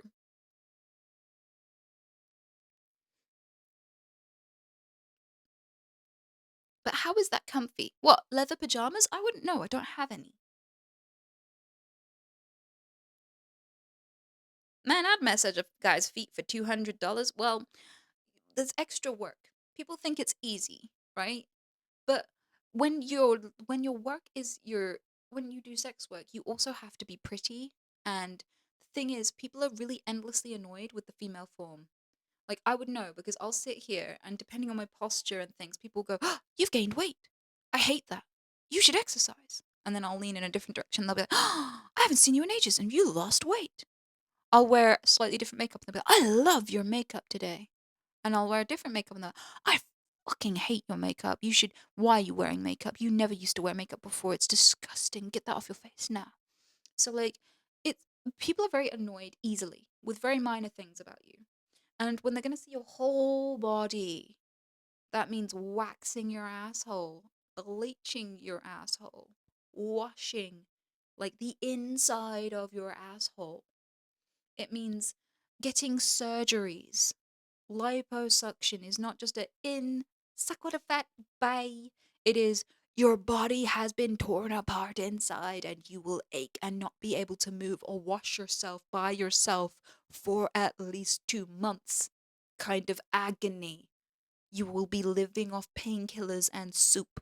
You will not be able to sneeze without crying for months. Right? Getting fake tits is excruciating, and most people end up getting ill from it because the fibers break off from it and contaminate your blood. So you have to be ill or not be able to breathe properly or ever sleep on your back again. Like, there's so many consequences and so much work behind being beautiful enough because most of the people who will pay for sex hate the way women look.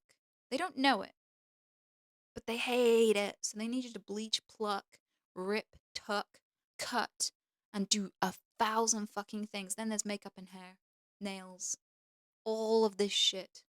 Most things that people think are feminine are just products. Most things that people think are feminine are just products that you buy. Expensive ones that poison you. So the fact of the matter is that people are like, I wish I could rub feet and make 200 quid. Yeah, but will you bleach your asshole? Will you go and spend £200 on nails every month? Will you straighten your hair every day? Just washing and straightening your hair. That's an hour. Another hour to do your makeup. Another hour in the evening to wash off all of your makeup. You willing to work out and starve?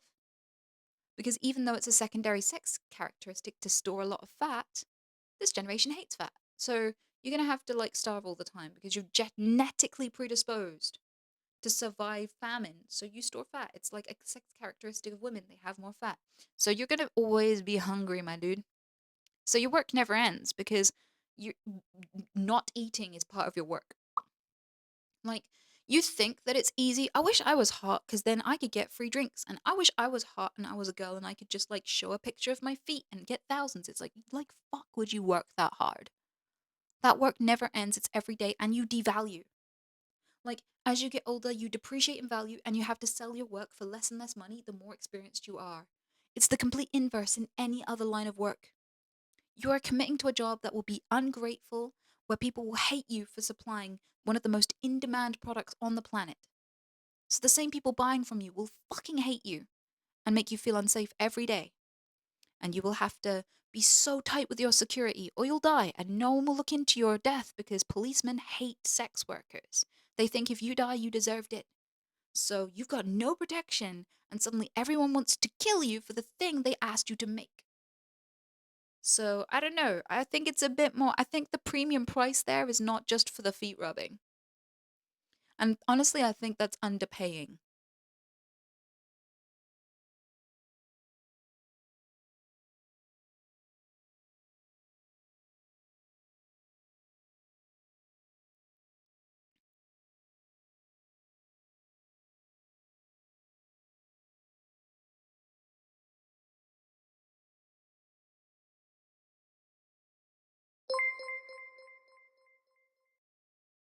I hope it's okay to ask, how did you become less easily gaslit in confrontations?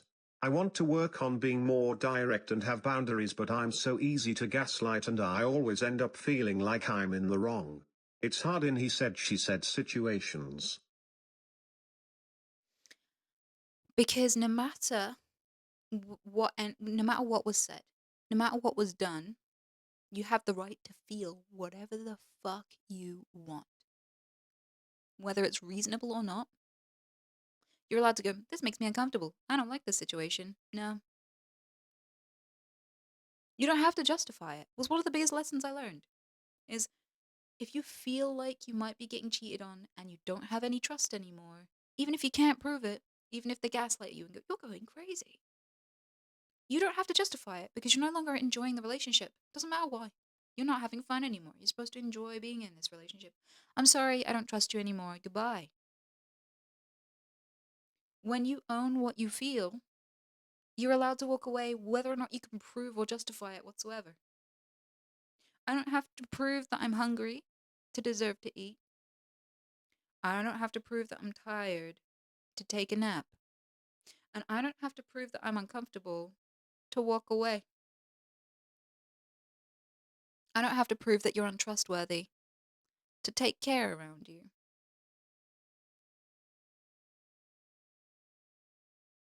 Supplying your own needs and protecting your peace is taking care of your physical health. Just like eating, just like sleeping. You need to make sure that the people around you don't stress you the fuck out.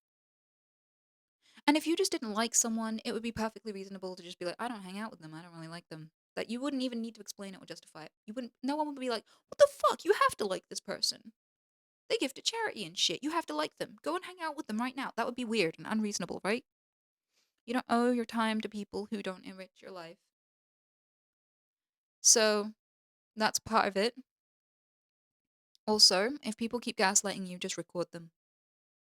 They'll get anxious and angry when you play the recording back. If they're like, hey, I promised to do this thing, record it on your phone. And then when they don't do this thing, show the recording and go, gaslight me now, bitch. I shouldn't have to do this. I knew you would deny it. Here you go. Here's the proof. Here's the proof that you can't be trusted and that you're too immature to take responsibility. So now, whenever you ask yourself why I walked away, you can play yourself this cute little song you sang earlier. Goodbye.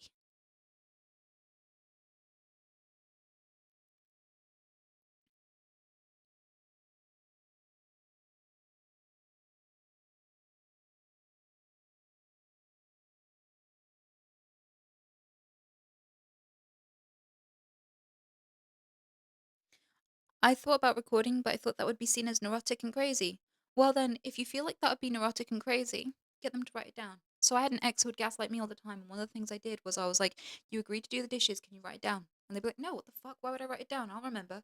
Like, you're gonna deny that I told you to earlier and that you agreed to it later. I don't believe that you're gonna wash the dishes. I think you're lying to me. Prove it by writing it down. And then he'd write it down, and then he wouldn't do the dishes, and I'd show him the book, and it infuriated him. And I was like, "Oh, I'm not the psycho." He threw the book out the window. I'm not the psycho. It helped me. It vindicated me. I was like, oh.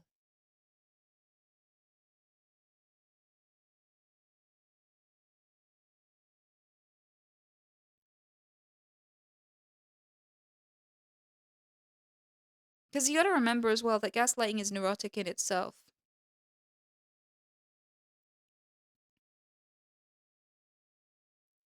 But yeah, I feel like one of the reasons why it's so important to become independent as soon as possible, find work, get your own home, get your own space, even if it's just a place that you rent. Get your own space, rely on no one for your bills, for your rent, for your food, and you will be safe and you won't be beholden to people who are screwing you over and you won't have to tolerate bad behavior or boundaries being crossed. Because people are trying to prevent you from being independent so that they can use or control you.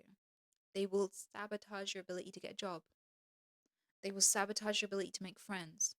They will sabotage your connections with your family. Because they're using the fact that you can't get away from them to get away with shit. Usually, people who gaslight you are very comforted by the fact that you have no choice but to be there. And more often than not, the main reason they're doing this to you is because they know you can't go anywhere, you can't do anything about it. So, the main thing you need to do to not have to tolerate other people's shit is to not need people for survival. The sooner you can get your independence, the easier it is to walk away and set boundaries. And yeah, you'll lose a bunch of people, but you'll gain a bunch of people who you don't need to set boundaries with because they know how to respect people. Most of the people I have in my life are people who know how to respect people. just inherently. That I don't have to tell or set boundaries or write down what they said.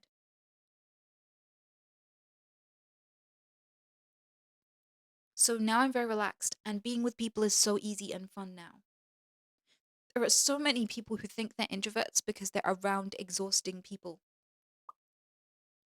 because they don't know what a good friendship looks like, because they don't know what real family looks like. It's heartbreaking when you find out that all this time you love people, you just didn't love the people you were given. But you could love people when you were finally allowed to choose them.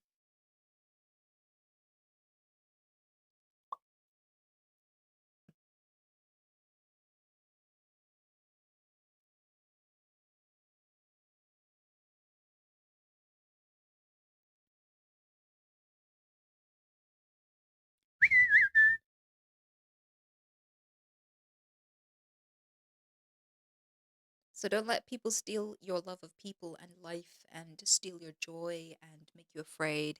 Because even if they exit your life, they'll still control you because you'll be afraid to connect because of them. Don't let anyone etch their issues like graffiti into your soul. Don't let anybody leave this trail of destruction where they control your joy long after they're dead and gone. Don't let anyone leave their garbage in you. Don't carry other people's baggage. Just because other people are shitty or exhausting doesn't mean that you have to be shitty and exhausting. Doesn't mean you have to be done with people. Just be done with those people because good people exist.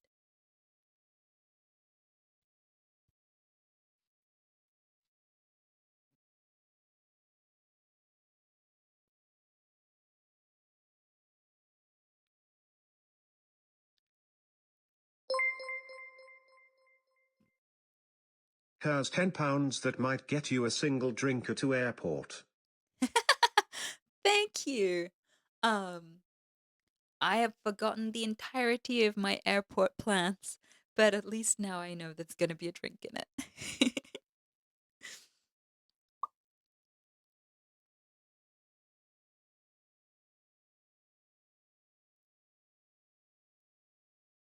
You do have the right to be shitty and exhausted, though. You have the right to be exhausted, but you don't have the right to be shitty. No one does. If everyone else needs you to be having a good day to deserve good treatment, you don't deserve them. Like, you don't have the right to be shitty to other people just because your needs are not met. Other people should not have consequences for the life you built for yourself. I'm sorry. None of us have the right to be shitty.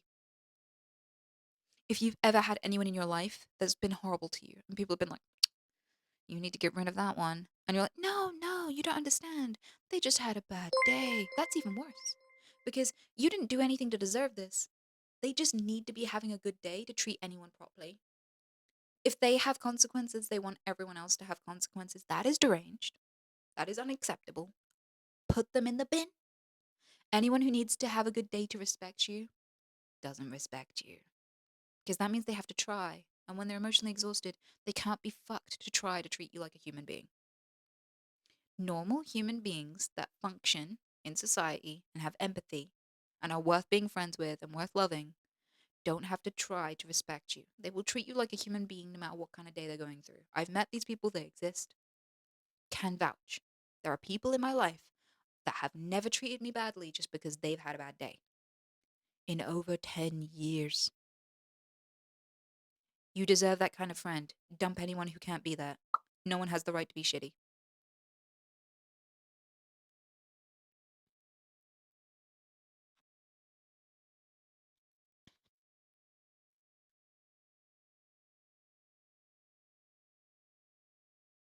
You just made my day a little better, thank you. I have no idea how, but good.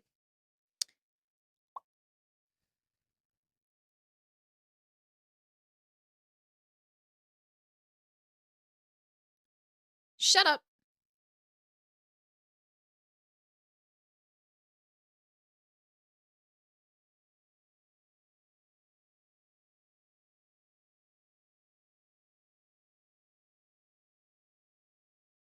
Can I ask about business advice? I'm trying, but clearly don't fit that ADHD statistic. I'm bad at it. I don't think there's any sentence I could tell you in a live stream that will make you good at business. It's a skill you acquire over time. Like I had to self-teach myself everything about becoming a business owner, and I had to learn from scratch, and it took a lot of watching YouTube videos on how to build things and how to compete and how to do taxes and how to manage stock and all this sort of shit, and to build what was within my means at the time because I started with no money and no loan. So I had to find things for free, sell them, use that money, save it, buy things to add value to the free things I'm finding, make them worth more, sell them for more. Like I had to not profit from my business for a very long time in order to get it started because I couldn't get a loan. I had to start from zero money. Yeah. So I had to learn every step of the way and I was clueless, and I feel like I wasn't very good at it in the beginning and I had to keep at it and get good at it. Like like I keep saying, like you fell over a bunch of times to learn how to walk. You're not going to be instantly good at anything. You have to be willing to fail to ever succeed. You have to be able to suck at something for ages to ever deserve to be good at it.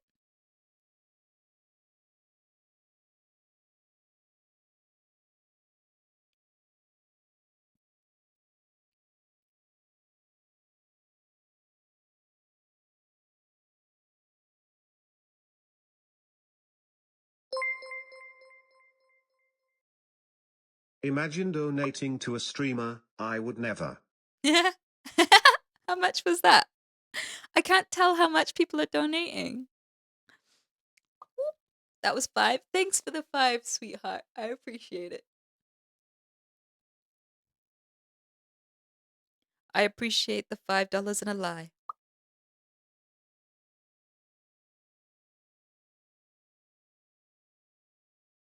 What's the difference between being shitty and just feeling shitty and letting it show, though? Same thing? No, you can treat people with respect and be in a bad mood. You can be sad about something without hurting anyone. Like, feeling terrible is just about feeling low, like being, I don't have much energy to chat today. I'm just going to watch TV because I did not have a very good day. Like, I'm gonna eat ice cream and just be I don't feel like gaming today. I'm just gonna watch some movies and do some comforting stuff like eat and draw because I don't have any spoons, any energy for people right now. That would be feeling shitty, right? Being shitty is punching walls, breaking other people's stuff, saying insulting things, withholding, giving the silent treatment, slamming doors, being short with people, not telling anyone why. So they think, did I do something wrong?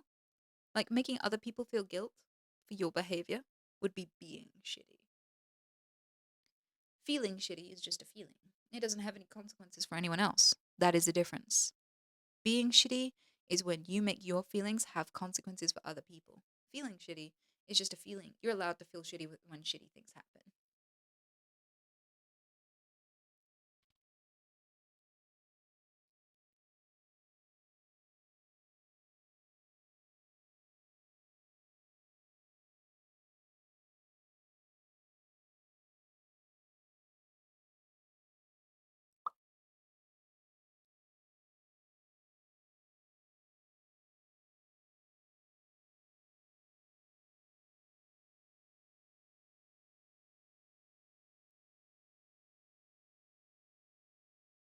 Hmm. It's immaturity. It can be. I feel like sometimes it's just having a dysfunctional relationship with yourself and your own feelings. So, like, one of the rules I have is I will never speak to someone again if they punch a hole in a wall. Doesn't matter whether it's my wall or their wall. People who punch walls can fuck off.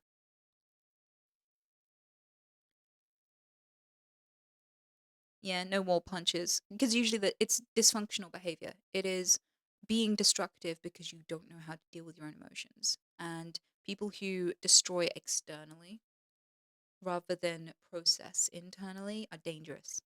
Like, there's always a saying among women, if he punches something around you the first time, he will punch you next. Yeah, like most people who are healthy do not destroy things when they're angry. It is not a healthy behavior. It's not acceptable behavior. It is a threat.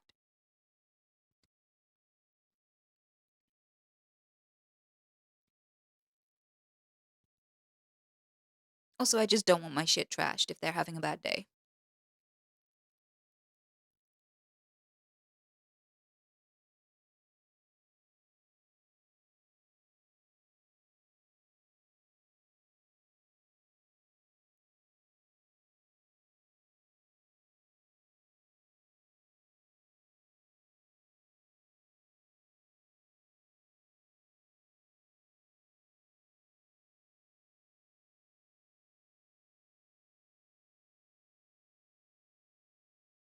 Oh, I hope you're doing better, Chris.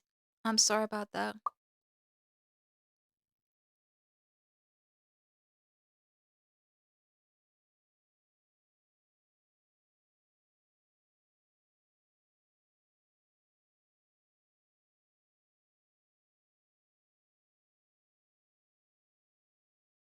Do you like long haul flights? I personally hate them. So I never actually went flying until I was 27, and I was like, I'm gonna be in the fucking sky.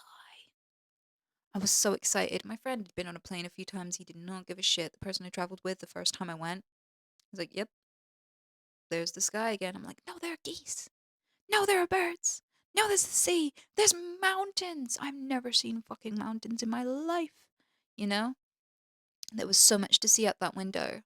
It was so cool. Like, I kind of feel like now, though, with really long flights, there's only so long you can stare at a massive expanse of blueness without it just hurting your eyes. And everyone likes to close their windows so they can sleep at certain times. So you're just going to be an annoyance. So now, I do like try to sleep through the whole thing if I can. Like I'll deliberately stay up so that like I'm as tired as possible by the time I get onto a long flight.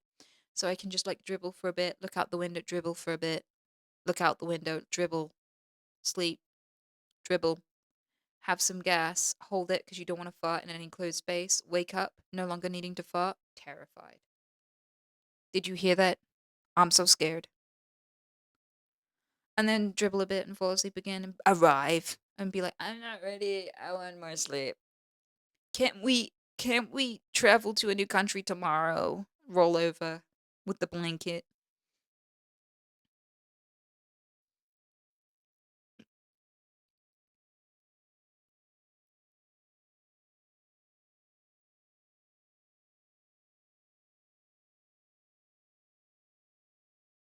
How many liters do you dribble per year? Dude, I'm not fucking measuring it. What is this, a pub quiz? I don't know what the average is for humans, but I'm not like putting a special jar underneath my face that I've been collecting like 10 months worth of drool with. I have no idea.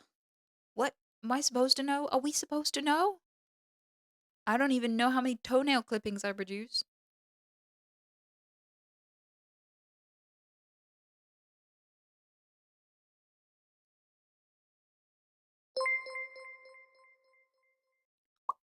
That many. £10 I would never donate regularly to this stream. Ooh, what a horrible thought. Yeah, terrible. Absolutely. I hate it when people do that. Why did you even do that? That's so weird. Weird champ. Also, Anita, you did your thing today. What does that mean? What do you mean? How do you know what I did today? Were you in the bushes? Were you watching? What the fuck does that mean?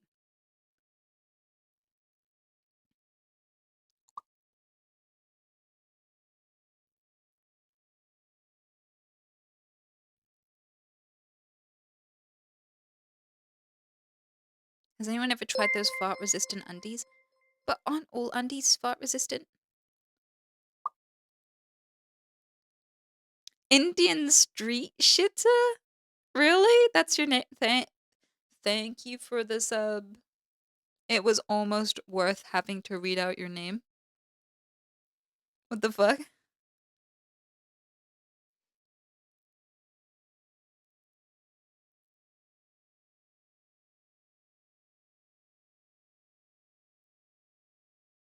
But like, yeah, um, I saw on the internet there was a nurse who helps surgeons, and she was like, "So technically, during hypothetically during a long surgery that's many hours long, if you need to fart but you can't leave, would farting put poop particles in the air that might, contaminate the wound or cause problems?" And the answer scientifically was supposedly that your underwear and your external clothing actually filter any poop particles out of the guff itself.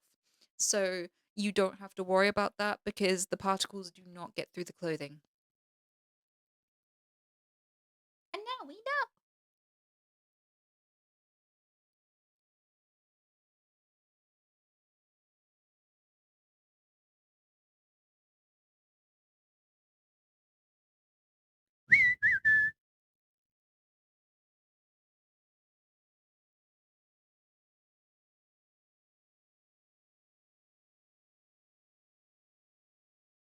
So technically, that would make all underwear like fart filtering. Every bit of cloth you have over your ass is filtering.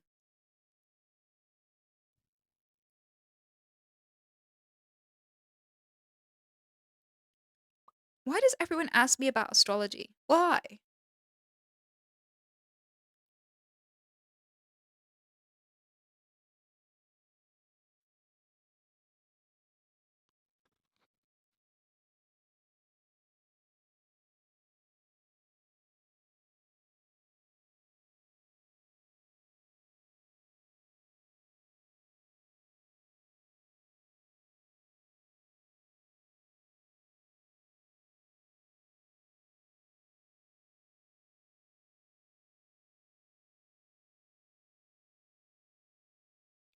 Thoughts on aliens? Shut the fuck up, Wheezy. What's wrong with you?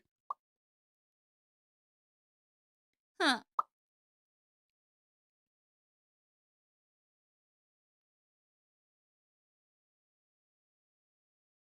Are ghosts lethal? Okay, alright. So, seeing as we've run out of cool questions to ask, I think I'm gonna let you go and go on a possible food hunt. You never know, I might actually be able to eat. Fingers crossed. Pray for me.